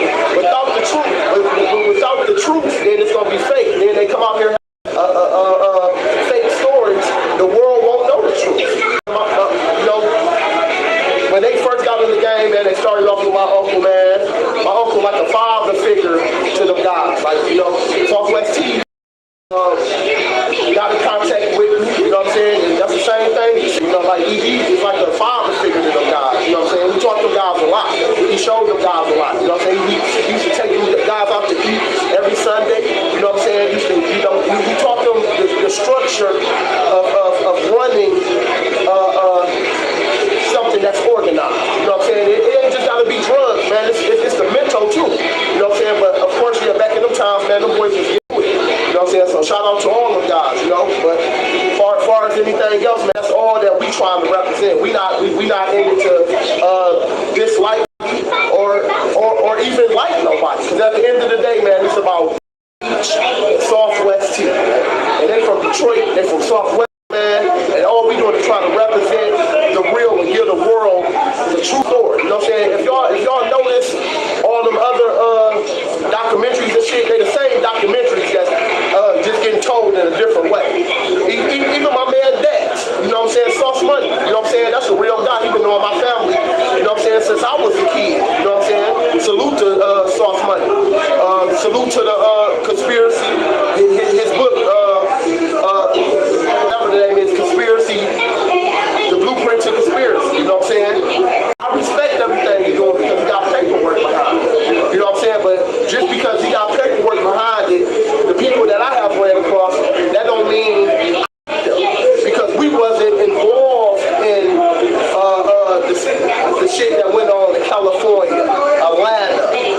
beginning of the book. You know what I'm saying? And to get to the end of a book, you have to understand the beginning. So the beginning is just us. So that's what we standing on. We just standing on what this shit is. My uncle gave them the name 50 Boys. You know what I'm saying? All that shit. When y'all seen that, Sosa over at that house, standing in front of that house, that's my grandmother's house, man. That's the house they used to come to meet my uncle. You know what I'm saying? My uncle didn't live there though. So in this documentary, y'all gonna realize and understand who house that really was, why they was going to that house and shit like that. You know what I'm saying? But my uncle didn't live there. That was somewhere where my auntie, my mother, my grandma, my cousins, uncles, you know what I'm saying? That was somewhere that we chilled. My uncle just stashed that bag over there during that time. So you never had that work land where you have your head at. So he never had all his work at the place that he was at, which is Soliet. So he had that bag over my grandmother's house. You know what I'm saying? And if you look at the details of it and look at now Soliet is E-course, y'all. You know what I'm saying? See, you see the affiliation, but yet and still, you know what I'm saying, rapping motherfucking where you may grew up at or who you grew up with. You know what I'm saying? I'm telling you, man, that's how it was, dog. You know what I'm saying? It just people stuck with who they knew, and we knew each other since like preschool, man. You know, going in and out of each other's house. You know what I'm saying? Knowing each other's mothers. You know what I'm saying? Having respect for each other's families. It was just a different time because it was actually families. It was more families that wasn't broken homes, dog. We was just having struggling times to have a little more than what we done actually seen in our face, because you know you get to see a lot on TV, yo, and that's what made everybody want to have more, you know. So the little bit you had wasn't good enough. Every man want to feel like Kobe. I keep telling everybody this stuff. I don't care what your man call himself. Every man want to feel like he done lived like a king, at least for a second, man. How smart he was, he kept it around, even a place where there's always somebody there. You know what I'm saying? My grandma's house was like the party house back in the 80s, early 90s, and shit like that. So all these people, like Sosa said, all the shit that dude, when I say dude, I'm speaking upon Meech and T. You know what I'm saying? All the stuff they learned, they had to learn some shit from the beginning too, to take that shit with them. You know what I'm saying? But as far as the role model and the person that I grew up admiring, it was ED. You know what I'm saying? That was the nigga that taught me a lot of things, how to think out here, how to move out here, how to build out here, how to you know, have some type of common sense about this shit. You know what I'm saying? Like right now, we just running a record label, and it's doing quite well for us. You know, we got a lot more things to do, but all them type of things is what I learned from my uncle. So we ain't here to get no brownie points off the Big Meech or Southwest Tea, but I'm letting y'all know, man, we love them guys. Them guys mean a lot to our family, and I'm sure we mean a lot to them. And you know, everything 100.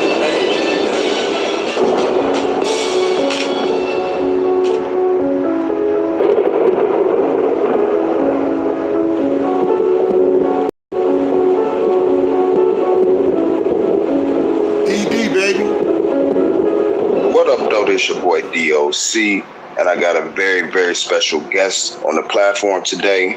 If you would like to go ahead and introduce yourself and where you're from. This is Edric Doc, and people might know me as ED from Southwest Detroit, New York, Brooklyn, Bed-Stuy. Word. We appreciate, having you on the platform today. I know we got a lot to discuss. It's been a lot of things that's been coming out on the platform as of recently, dealing with the BMF and the 50 Boys and everything. I do want to start off by asking you, after being in the background for so many years, what made you want to come out and talk now? Well, Doc, I was hearing a whole lot of things that I didn't like. It was things that I wanted to straighten out and make clear. It was stuff that it was made up. I believe they had good intentions, but I'd rather be on that real tip. So you're going to hear from the horse's mouth. This is the truth, no lies, from where my point of view or what happened. Right. Okay. Well, I guess we could go ahead and start back at the very beginning. So where were you actually born at? Okay, let me say this first and foremost, Doc. What we talking about, this is 35 years ago, okay? I was born in Detroit. My mother moved us to New York, Brooklyn, when I was 3. So my sister was maybe 4 or 5. She thought moving us there would get me and my sister, I guess, away from this type of life. Because it started off with my father, my grandfather, actually. They called him Flat, and he was a big number holder out there in Southwest Detroit. He had the biggest book out there, so he was known, the boys was known for that. And my father, he was a professional boxer, but he also was in that game. And he died playing Russian roulette.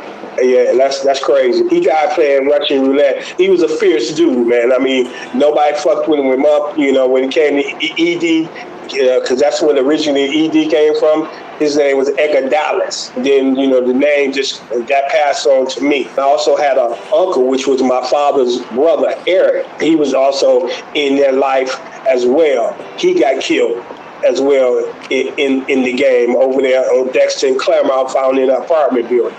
I also had a cousin, Ronnie Harris. He was a professional boxer. He also fought in the Olympics. So everybody that know my family is from back then. They know what I'm saying is real. I was brought up with around that. It was in my blood. But when my mother moved us to New York after my father died playing Russian roulette, she thought, I guess, it would be a different life for me and my sister. As it turned out, it wasn't. I was moved there, and I caught my first case when I was 10 years old on the rails tagging, for my set.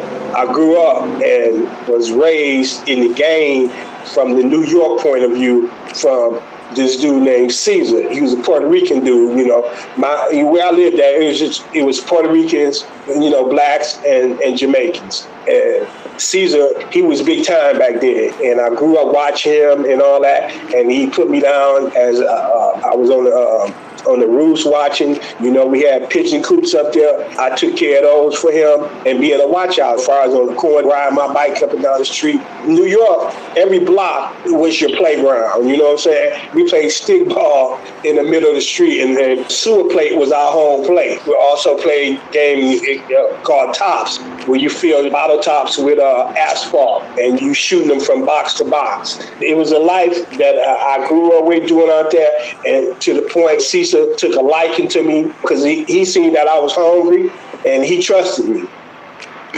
So basically, after a while, due to your hungerness and stuff like that, like you moved up. Like, how did you? Was just Caesar was someone just in your neighborhood, and y'all just randomly ran across each other? Like, how did y'all actually meet each other?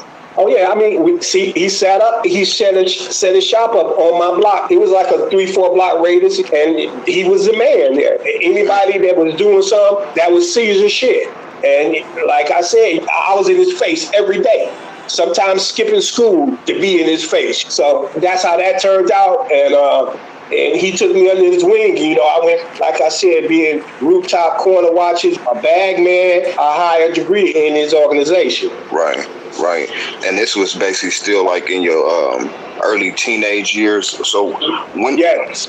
I started off fucking with Caesar and that life. I was young, man. Like I said, I was like 8, 9 years old. When you in that game back then, man, you had babies, man. You know what I'm saying? They recruited babies, you know what I'm saying? So, I was alive, and I always was considered a New Yorker because I wasn't considered no outsider. Because when I went there, I was 3 years old. Everybody, just knew I was born there. I had that accent. I talked like that. So, I wasn't considered outside. People, they liked me. I was just taken care of. Well. Right. So was there a particular situation or anything that made you move back to Detroit? Well, I believe it was a few things.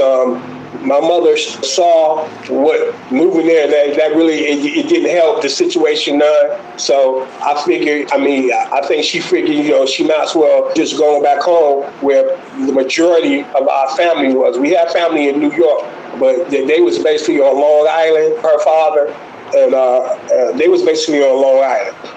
And also I think that contributed to it. My sister was getting into things that my mother didn't want. I would have to go find her. She was running away, and I would have to go. I always knew where she was at, because like I said, the streets was behind me. I knew where to go, and if I didn't, I had to wait till my man Caesar, and he would find her for me. But I believe that contributed to it as well. I'm not downing what my sister did, but it's just that life of New York. My mother wanted us, she kept us dressed. We didn't do nothing. I really didn't have to do what I was doing, but you young and you see that going on, man, you want a taste. You can't help to get that taste, and then you gonna get either jumped in, or you gonna get fucked with every day. So you had to make that choice as well. Right, yeah. So basically it became, besides just your sister, your mom ended up being able to see kind of what you were doing? Yes, of course. Yeah, she was seeing what I was doing, because like I said, I started skip school. And when I caught that rail case, she sat me down, she did that talk, but I didn't listen. My mind was on something else. She just, after that, 5-6 years after that, she came with that moving back to home. I'm not going to say home, moving back to Detroit, because actually when we did move back, I still kept in touch with, my homies back then and whatever. And I still, like I said, we had family, and my excuse to go back was to visit the family we had there. Right. So leading up to them last couple years before. What I tell y'all about loyalty. Loyalty is who you grew up with, dawg. This your day ones, man. You know what I'm saying? That's all you knew back then, y'all. You know what I'm saying? Every era is different, man. And I'm telling you, man, loyalty, man, to your day ones was everything. Because these the people, man, that you've been knowing since your motherfucking earliest days that you can remember, man. Coming back to Detroit, were you already kind of connecting the dots back before you even came home to continue in the game, or you didn't want, or when you came home you wanted to start fresh? Okay, well, I didn't. When I left, doing that thing in Detroit wasn't on my mind. You know what I'm saying? Because I was thinking, I'm gonna say this. I was like, yeah, okay, well, we'll go back, but I'm coming back. I'm going back to New York. I'm not staying. I didn't want to make the transition, but I'm young. I had to do what I listened to my mother, because I respected my mother, because she raised us as a single mother, and she did a damn good job. Like I said, she kept us fresh, kept us. We was in. We had all the newest fashions and all that. No problem with eating, nothing like that. I had to respect a woman like that. Right, that's dope. I'm glad she did what she had to do, and it was just you and your sister. Yeah, it was me and my sister Yasmin. I have actually another sister, Juanita. She's my stepsister, but she wasn't in New York with her. She's always stayed in Detroit. So basically, when you moved back to Detroit, you were staying on the west side? No, actually, when we moved back, the first time we moved back from New York, my mother bought a house on Riverside. Okay, so we stayed there. That's where we stayed at, on Riverside, and I didn't go to Southwestern. I went to E-Course, because she thought that was a better school for me to go to. She always looking. Did you see the connection? I told y'all that's a whole black neighborhood. E-Course, Ridge,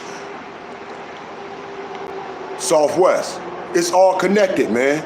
You know what I'm saying? From from the hole to all the way to motherfucking Outer Drive, yo.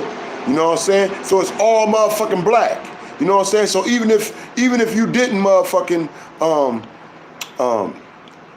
live somewhere, you knew people or knew about the area because your family members lived in the next city. But you still had more loyalty to the people that you knew from your earliest days, if anything went down. I'm telling you, man, it was just like that, dog. In those days. Now, as you grow up, we know we have different thinking. You know, our principles are different. You know, we done matured. We know all this. But I'm talking about those days. What meant the most? And what you can count on for sure.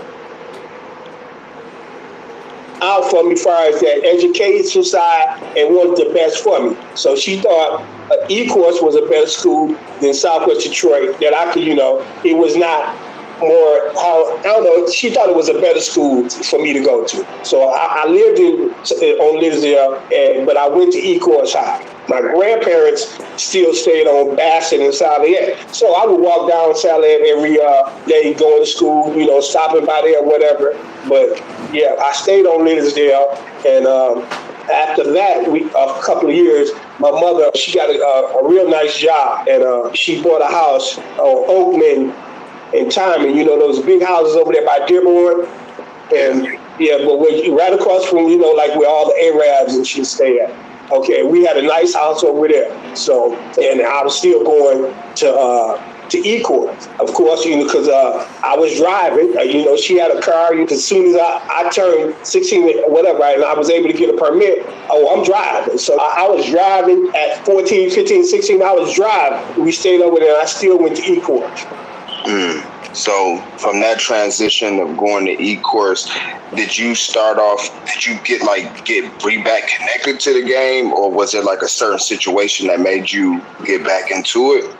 Okay, well, I didn't hang in E-Course. Actually, my family had a car wash on Joy Road in Quincy, okay, on the west side. So I worked and hung out up there. And I always used to run into this dude, I don't want to say his name. I ran into this dude and I would always say, man, I seen he was in the game and all that, man. Come on, you know, put me down, man, put me down. Eventually, I got introduced to that life when I was in high school from him. And this is a part of when I was with Bear. He had a brother named Huggy Bear, and it was Bear. Bear was not the younger brother, but he was under Huggy. And I was in his set. That's when you see motherfuckers on the corner with the army fatigue, and, you know, from the boots all the way up to the hat and all that. We used to have this building on Walton, okay? And we had the whole building. It was like 4-story building. We had the whole building. I used to work in the building, you know. Back then, it was about you sticking it through the hole and they give you your money, and you was barricaded in them motherfuckers. But once you in there for your generation. How long you gonna be in there till somebody replace you? So me and my boy, we was in there, so we dealing with this. I mean, it was a situation that I really didn't like. You standing there sometimes 24 hours, sometimes more than that. You dealing with rats, roaches. I mean, it was a condemned building, and we took it over. That's where we were at. So throughout that situation. Baby, do you know what time it is? Oh, there it is. Okay, get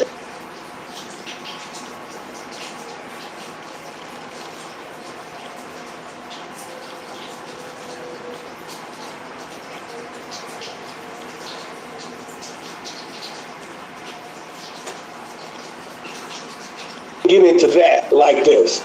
I kept going at Bear and saying, look, man, we need to do this shit out there, Southwest Detroit, E-Course Ridge, man. And they was like, where? What the fuck is that? They wasn't with it. They didn't think it was, I said, man, I'm telling you. And we had the whole building. It was like 4-story building. We had the whole building. I used to work in the building, you know. Back then, it was about you sticking it through the hole and they giving you your money, and you was barricaded in them motherfuckers. But once you in there for your generation. How long you gonna be in there till somebody replace you? So me and my boy, we was in there, so we dealing with this. I mean, it was a situation that I really didn't like. You standing there sometimes 24 hours, sometimes more than that. You dealing with rats, roaches. I mean, it was a condemned building, and we took it over. That's where we were at. So throughout that situation dealing with Bear, was that the progression to end up dealing with kind of YBI or Sneed from YBI? Okay, let me get into that like this. I kept going at Bear and saying, look, man, we need to do this shit out there, Southwest Detroit, Ecorse Ridge, man. And they was like, where? What the fuck is that? They wasn't with it. They didn't think it was, I said, man, I'm telling you, man, it's for the opening, man. It's wide open, man. Somebody replaced. So me and my boy, we was in there, so we dealing with this. I mean, it was a situation that I really didn't like. You standing there sometimes 24 hours, sometimes more than that. You dealing with rats, roaches. I mean, it was a condemned building, and we took it over. That's where we were at. So did that, but that throughout that situation dealing with Bear, was that the progression to end up dealing with kind of YBI or Sneed from YBI? Okay, let me get into that like this. I kept going at Bear and saying, look, man, we need to do this shit out there, Southwest Detroit, Ecorse Ridge, man. And they was like, where? What the fuck is that? They wasn't with it. They didn't think it was, I said, man, I'm telling you, man, it's for the opening, man. It's wide open, man. We can just take that bitch, okay? So, but they wasn't going for it. I was about you sticking it through the hole and they giving you money and you was barricaded in them motherfuckers. But once you in there for your generation. How long you gonna be in there till somebody replace you? So me and my boy, we was in there, so we dealing with this. I mean, it was a situation that I really didn't like. You standing there sometimes 24 hours, sometimes more than that. You dealing with rats, roaches. I mean, it was a condemned building and we took it over. That's where we were at. So did that, but that throughout that situation dealing with Bear, was that the progression to end up dealing with kind of YBI or Sneed from YBI? Okay, let me get into that like this. I kept going at Bear and saying, look, man, we need to do this shit out there, Southwest Detroit, Ecorse Ridge, man. And they was like, where? What the fuck is that? They wasn't with it. They didn't think it was, I said, man, I'm telling you, man, it's for the opening, man. It's wide open, man. We can just take that bitch, okay? So, but they wasn't going for it. I was groomed from Caesar on back to New York, from my blood and from my people, because we were all bosses. We were never followers. My aim is being a boss. Okay, I just took off, did my thing. Oh, so you just went ahead, even though they wasn't down with it. You went over there to the Southwest Ecorse Ridge by yourself and got it going. Yes, I did. And the transaction, it wasn't as simple as you may think. Once I went and they seen what was happening, he wanted to get involved. I took a lot of people that I had that was down with me. They went with me and all that, and he didn't like it. And there was an incident that we was in a hotel out there. Me and this cat named Jan, man. Jan, he stayed on Bassett. And we was in there doing our thing, whatever. It was like a spot for us, but that's what we, did our thing and prepared for it to go out or whatever. What street he say? What street he just say? Did he just say Bassett? Did he just say Bassett? Didn't I say 50 Boys started from where? From Bassett. You know what I'm saying? Cooking out of some female house. You know what I'm saying? Come on now. Rock with me, kick it with me, fade with me, man. You know what I'm saying? Come kick it with your brother Frank Nitty, man. Two titties. Anyway, but Bear showed up to the hotel. That I had that was down with me. They went with me and all that, and he didn't like it. And there was an incident that we was in a hotel out there. Me and this cat named Jan, man. Jan, he stayed on Bassett. And we was in there doing our thing, whatever. It was like a spot for us, but that's what we, did our thing and prepared for it to go out or whatever. Anyway, but Bear showed up to the hotel with a couple of guys to wreck me, to take the shit over. But did he know the guys that he brought out there to wreck me? Because actually he didn't tell them who he was coming to get at until they got there. And they seen that it was me, and they said, oh, no, man, this ED, what's up, man? We're not going to do this. So it was just, ended up me and Bear. We got at it. So, but after that, he seen that he couldn't do nothing. And, you know, that I had so much respect out there that he couldn't do nothing about it, and it got left just like that. You know, that's when I was introduced to Sneed from a cousin member. You know, she was fucking with Sneed. She introduced me to him. Me and him clicked right off the bat. We clicked right off the bat because he was impressed with how I came to him in a week's time. He was like, damn, he was impressed with it. But that went on with me and Sneed for a minute. Sneed got killed. You know, like I'm like you young guys and women that's listening, you listen to what I mentioned, got killed, whatever. Because you're gonna end up somebody around you, you're gonna end up with a toe tag. That's when I moved on messing with Herbie Daniels and Raymond Peters. So basically, to clear it up, wherever there was any confusion out there, you never did mess with Butch. No, I did not. We frequent the same sets, but I never fucked with Butch. You know. Like I said, I fucked within that clique. I wasn't no YBI. I was affiliated with him, but I wasn't one. Okay. I never fucked with Butch. Okay. Like I said, the ones I fucked with was Sneed, okay, Raymond, and Herbie. Yeah, and definitely did like you just said, constantly bringing up getting killed and death and stuff like that. 'Cause especially during that time, it was a dangerous time during Detroit during that time. You fear, you're not, I didn't even say fear, but I'm telling you, anybody that tell you that it's a smooth sailing, or, you know, you're going to have a beef, man, with somebody, rival gangs, rival sets, or motherfuckers that's just jealous of you, whatever. I didn't have that problem making that transition south with Detroit because I was so well respected. Everybody knew me. Everybody knew my family. But I'm gonna say this, and it was rumors that I never did no time, and I never had dealings with 5-0. But that's not true at all, you know. Especially when I was on the West Side, and that, man, I've been wrecked so many times, man. I'm talking about beat up by the motherfucking police. I'm talking about getting raided in spots, and they took me down back then. And everybody back then gonna know what I'm talking about when I say this: the Room of Doom. Okay, that was narcotics down at 1300 Bobby in the basement. That's where you went. And when you go there, your ass getting fucked up. Point blank. You getting your ass, you ain't going to no cell for at least 10 hours. Talking about when I say this, the Room of Doom. Okay, that was narcotics down at 1300 Bobby in the basement. That's where you went. And when you go there, your ass getting fucked up. Point blank. You getting your ass, you ain't going to no cell for at least 10 hours. You and that motherfucker getting your ass whooped. That's, you know, what happened. We had this young guy that was on the set with us, man, and he had long hair. Them motherfuckers in here cutting his hair with scissors, man. I mean, it's some shit that you go through, man. That, I mean, you look back, man, I'm so glad that it didn't go far further than I seen it go with other people.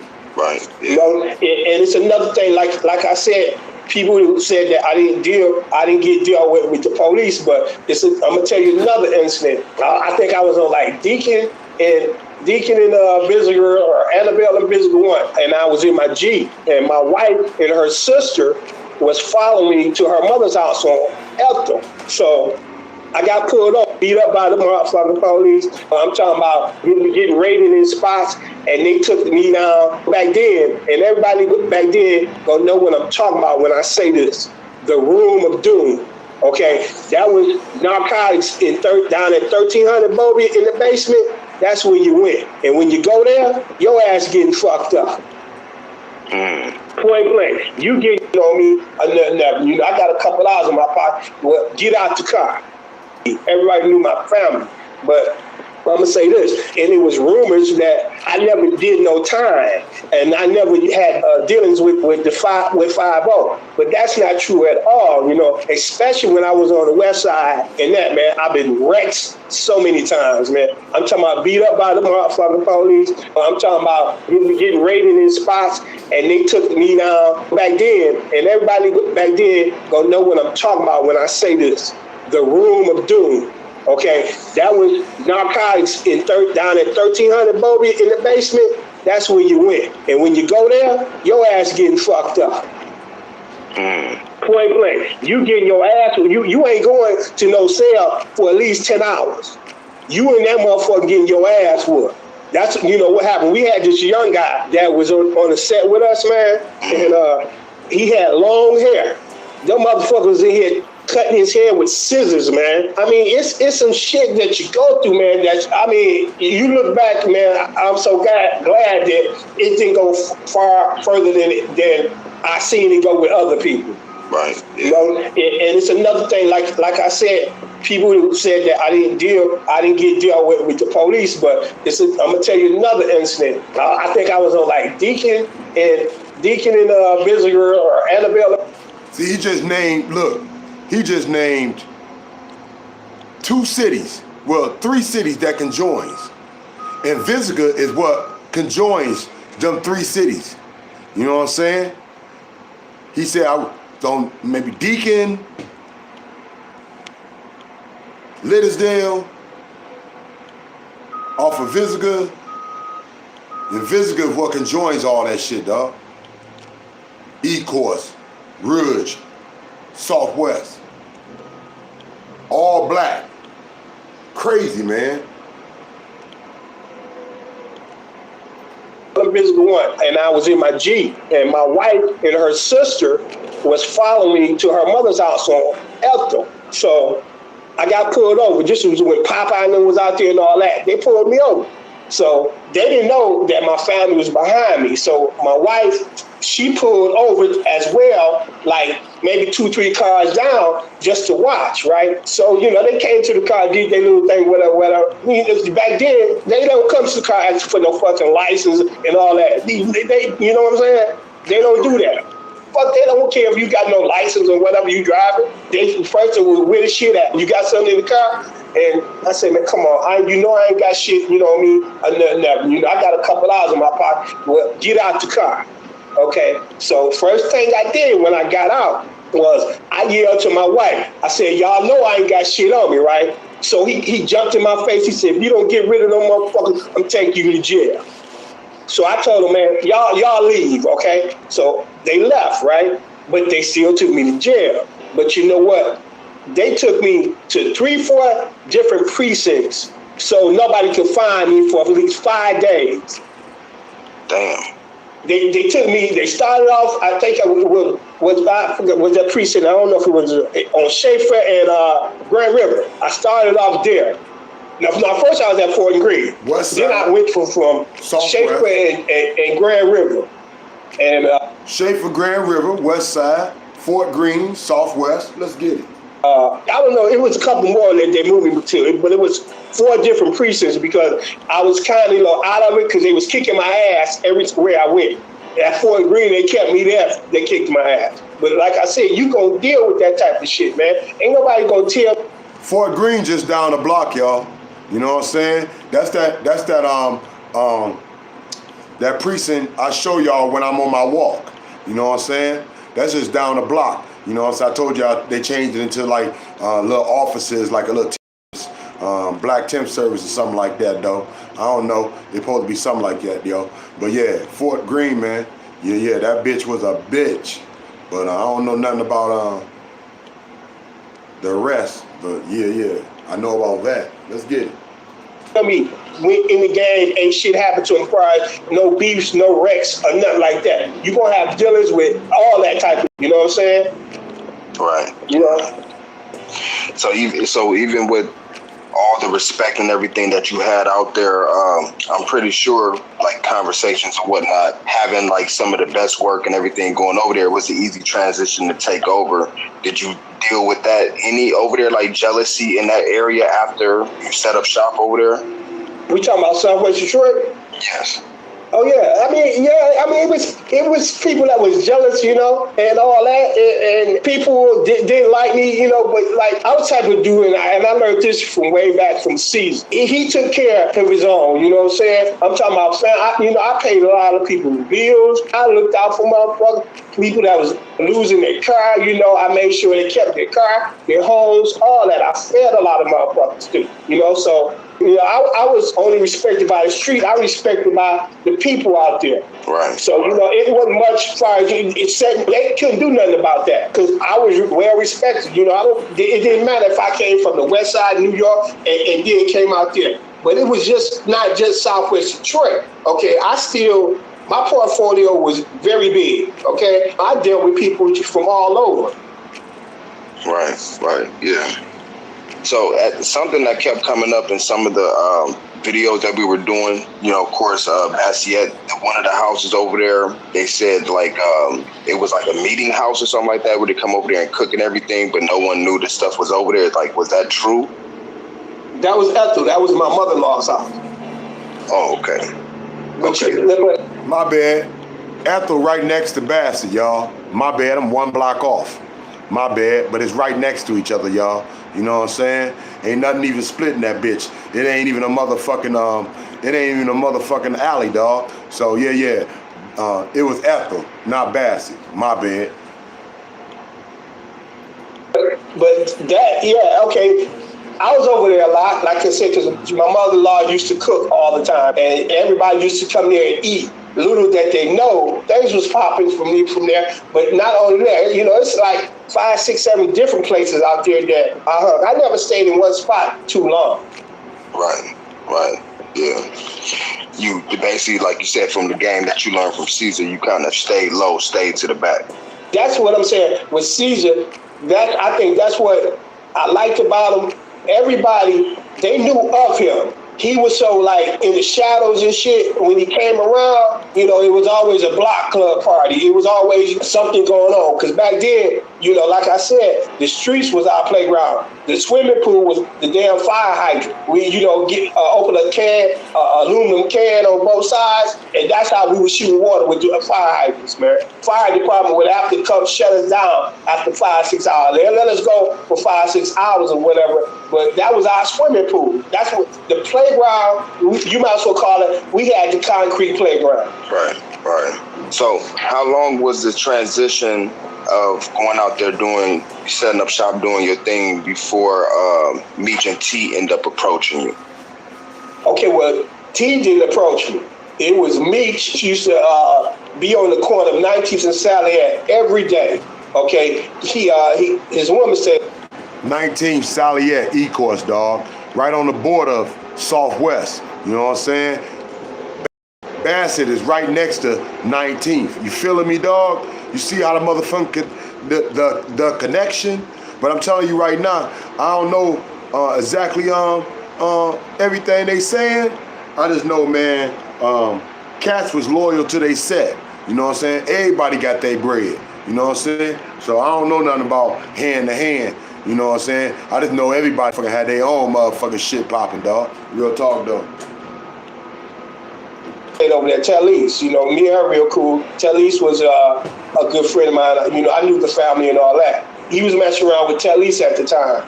And Meech and my nephew, Kilo, another one that got killed in the game, okay, he was cool with Demetrius. And he would tell me, man, because every time I ride down the street or whatever, he'd see me outside, hanging outside the house. Man, he would speak. He'd wave, you know, come down there and we'd talk. And I say, Kilo, he inside. And he said, okay then. But Kilo said, man, oh boy, he want an intro with you, man. Well, who is he? I didn't know because he was from the Hole. The only reason I knew his face because he hung on 19th Street every day. Right. So that's how I said, so you know what? Bring him to the house. Tell him to come to the house on the next day. So he came to the house the next day. And I liked the way he was talking. I tell from the rip, he was hungry.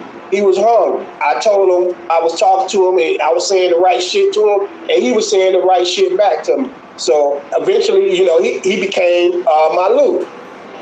One of my Lou's, actually, you know what I'm saying? After a minute, he brought Terry and Demetrius in. I'm sorry, Terry and Derek here. And that's, you know, how that happened. And this is around Big Meech around that time. He's around 15, 16 around this time. Exactly, yeah. He was around 15, 16 at that time. Because, yeah, exactly. He was around 15, 16.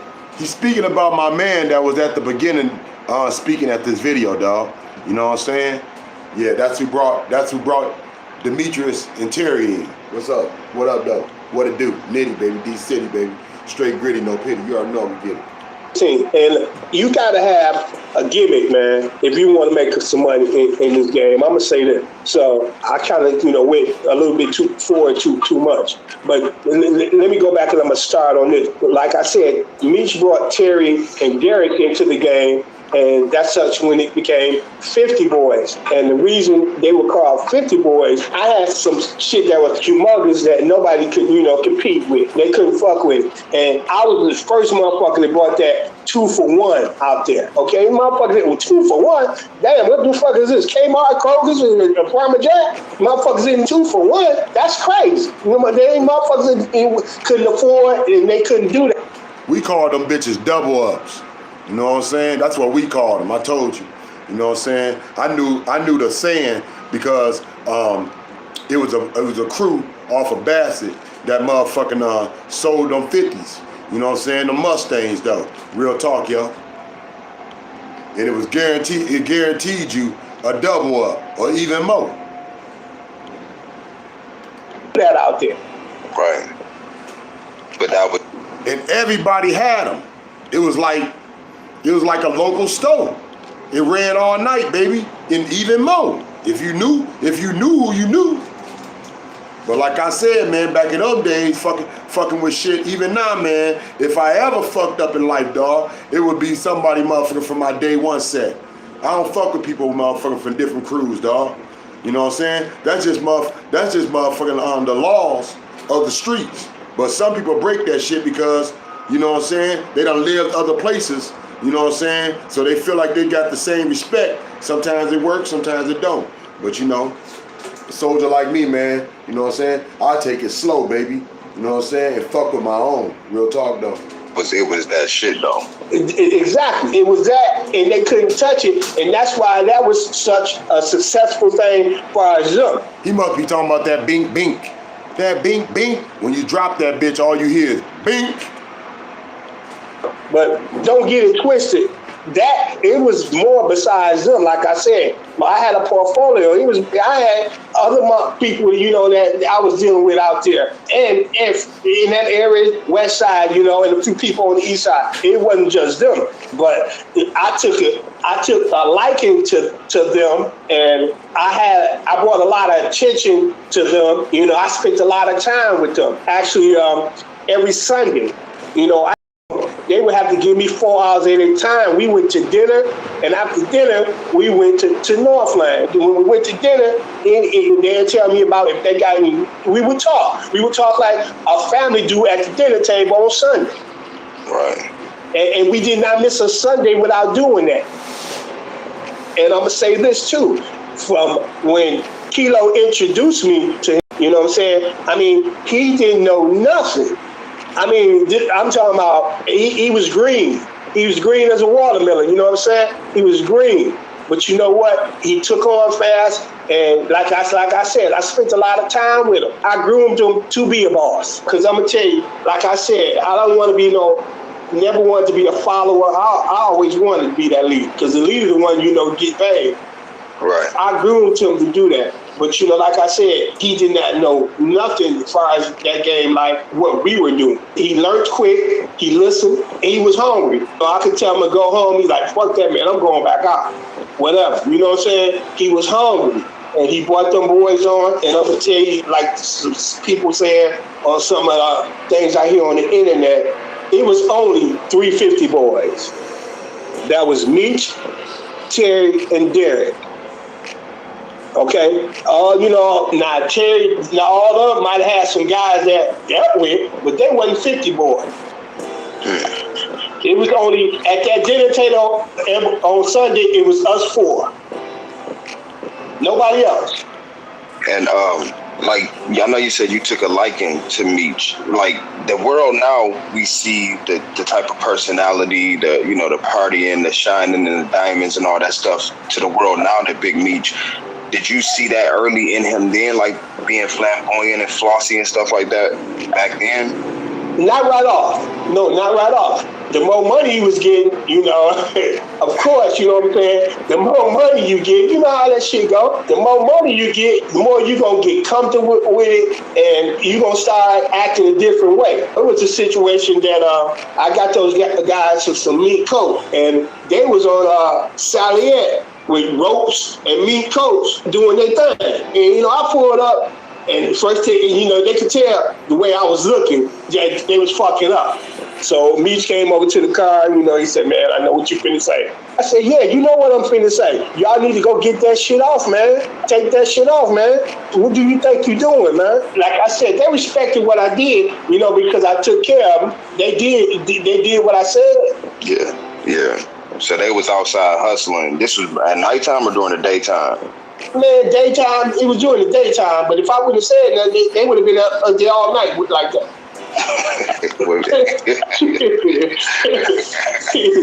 Yeah. Would you equate to either one of them having more of a demeanor like you, or like as far as would you say T, since T was kind of more of the low key one? The flashing one, would you say he got that more from you? Because I have seen letters or whatever where T said if they had any type of creative control with the series and everything that's supposed to come out, that they would want it to start with you. Like, would you be opposed to not necessarily signing off your likeness or being a part of that if it was to come up? Yeah, of course, I wouldn't, because you know what? It's like you have to start from the beginning of how they started, because it was 50 Boys before it was BMF. And if they wouldn't have learned, my opinion, if they wouldn't have learned what they learned through being 50 Boys, I don't think they would have been big as they turned out to be, okay? And you was introduced to the game by me, okay? Just like everybody...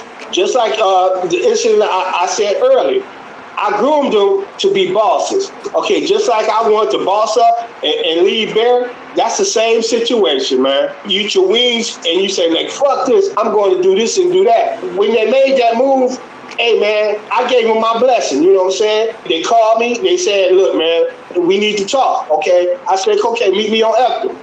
We talked, and they mentioned, some things, and I'm going to be honest, some of the things they mentioned, I wasn't down with it. We came to the conclusion, he said, well, will you have a problem if we went off on our own? I said, no, hell no, I wouldn't have a problem, man. Y'all men, you know what I'm saying? I'm not going to stop you from groomed you to be a boss. You're not going to be with me forever under my wings. And, and you definitely ain't going to hurt nothing. The shit going to go on. Because it was like it was before you came, and it's going to be, actually, it got better. And I ain't going to say it got better, because it was a big part of my portfolio, because that gimmick, I brought it into that situation. So they was a big part of that. So, but they had my blessings on that. Like Derek said, when I heard his thing, we was family, man. So ultimately, like in hindsight, at that era, how would you say that ED actually impacted your life? Well, ED has a great influence on my life, because like I was already dressing like, but he showed me how to like dress more like, like older, we was getting the Gators and Lizards and all that, taking us to the concerts, taking us out to eat. Every Sunday we had like a structure. Every Sunday we would go out and eat. Or every concert, we would go to the concerts together. We were just one big family, man. That's all, we all had the same heart. Okay? You can't get mad at family if they want to do their thing. What you gonna do? You can't get mad at them. Just give them blessings, advice, how to move on, and what to do, and what to watch for, and all this. You mentioned a family member of yours named Kilo that unfortunately got killed. Looking for something in Florida? We've got that. Whatever your travel mood.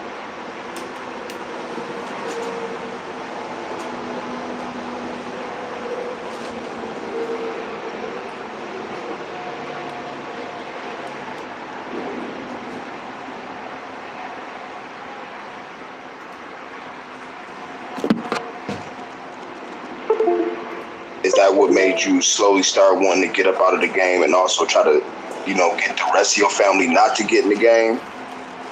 That was, yes, definitely a big part of it.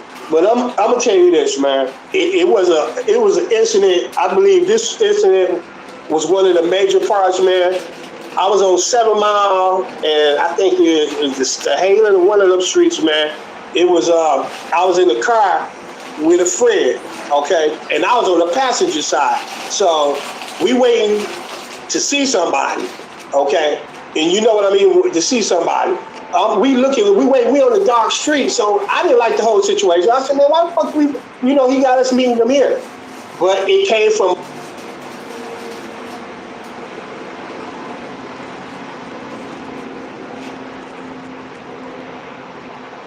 a good source that this person that I was meeting was straight up and I wouldn't have no problem. But anyway, so we sitting on off of 7 Mile or whatever, I'm not sure what street it was, like it was the Halen, whatever.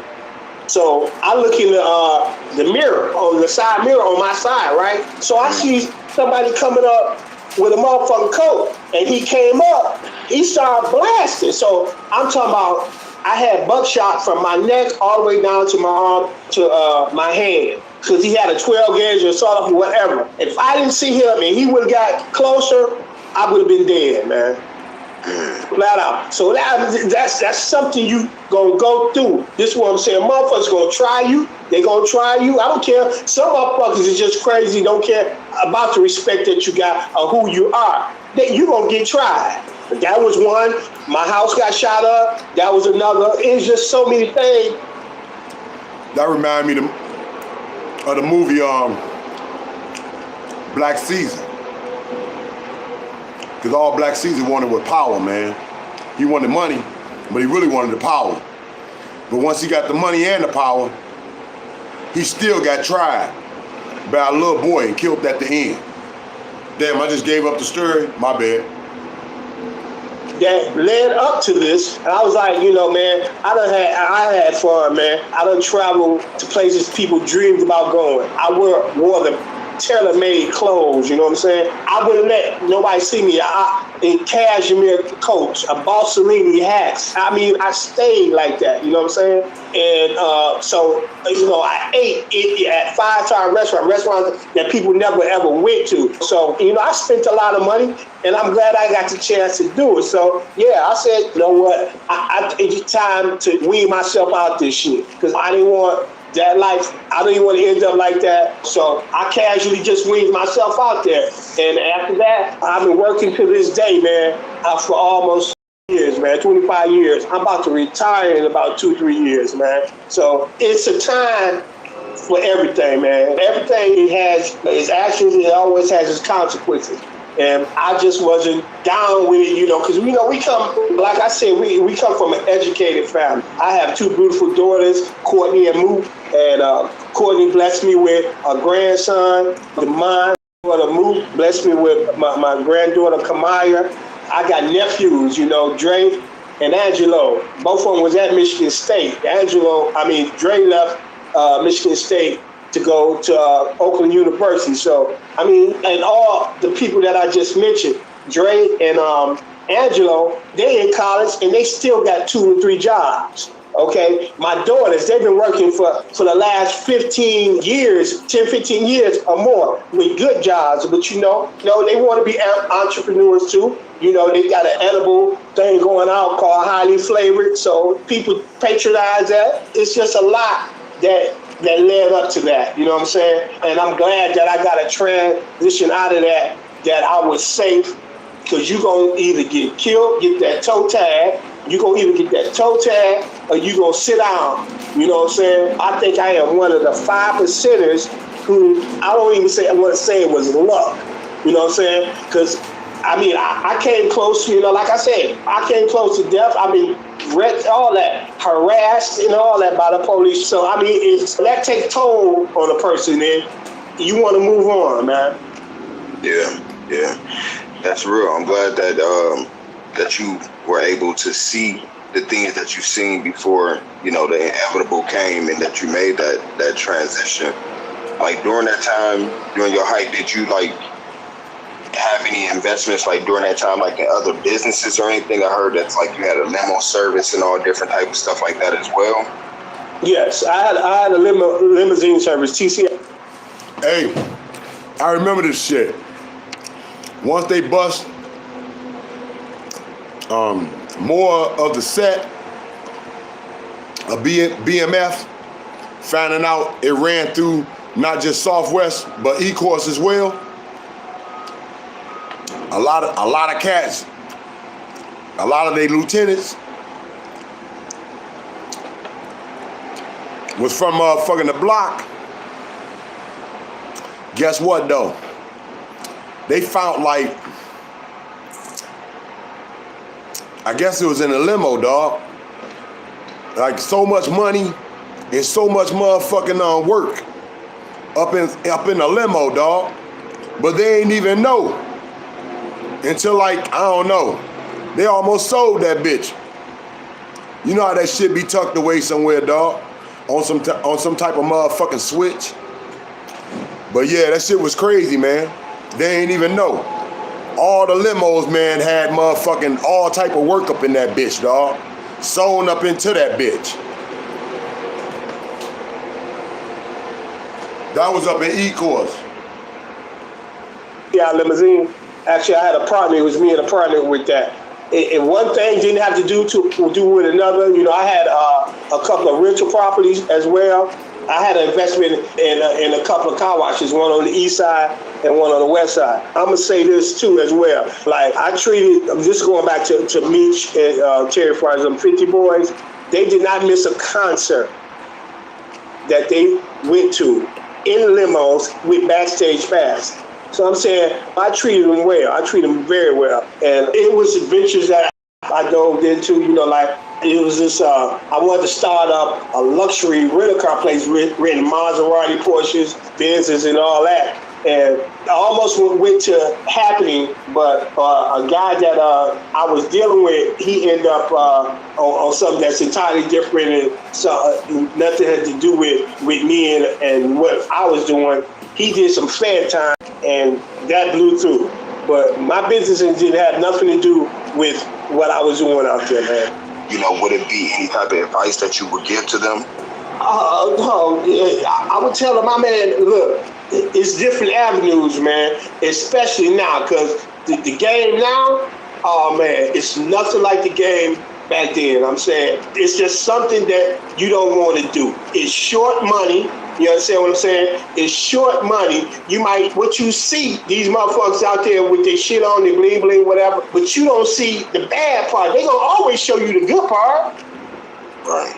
But there is a bad part to that, man. It's short money. I mean, you know, none of my people are afraid to work. Everybody got jobs and maybe 2 or 3 jobs. A nephew, CJ, he been working for years and stuff. But let me just keep it real, man, about the hood, dog. We all work. We all got jobs. That ain't got shit to do with motherfucking getting a brick and flipping that shit. It's just the way motherfuckers live. That was the motherfucking 90s, man. And motherfuckers still live like that to today. A lot of motherfuckers got jobs and still hustle like motherfucking, it's their last motherfucking up. They, you know what I'm saying? They ain't got a damn thing. My niece, Ebony, man, you know, she got a great ass job and she raised my Nitty, baby, D-City, baby. I enjoyed you. Real talk, though. Woody woo woo, daddy long stroke. I just wanted to kick it. Fade with me. You know what I'm saying? Kick it with me. You know what I'm saying? Come chill with me.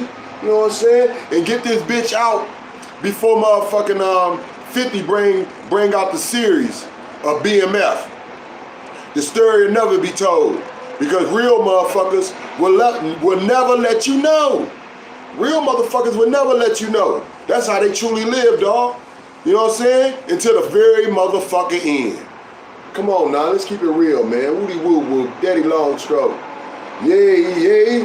But if you damn sure don't got Ethel or Bassett up in that bitch, or anything about the 50 boys, or anything about the connection of motherfucking the 3 cities and shit, of nothing but motherfucking Hebrew kings and queens, then you ain't saying shit. Real talk though, man. Nitty, baby, D-City, baby. Rock with me, kick it with me, fade with me. Come kick it with your brother Frank Nitty. D-City, baby. D-City, Frank Nitty. Woody whoop whoop, Daddy long stroke, and you already know. Yay, yay. Throw the rope. Tie the knot. I wouldn't give a fuck if it was a pair of socks. Hold on for your brother. Hold on for me. Hold on for your brother Frank Nitty. D-City, baby. Straight gritty, no pity. You already know how we get it. Nitty, baby. Papa coming home. Open up the motherfucking door. What's good up in the city? If it ain't Frank Nitty. Two T's, like two titties. Woody whoop whoop, Daddy long stroke, and you already know.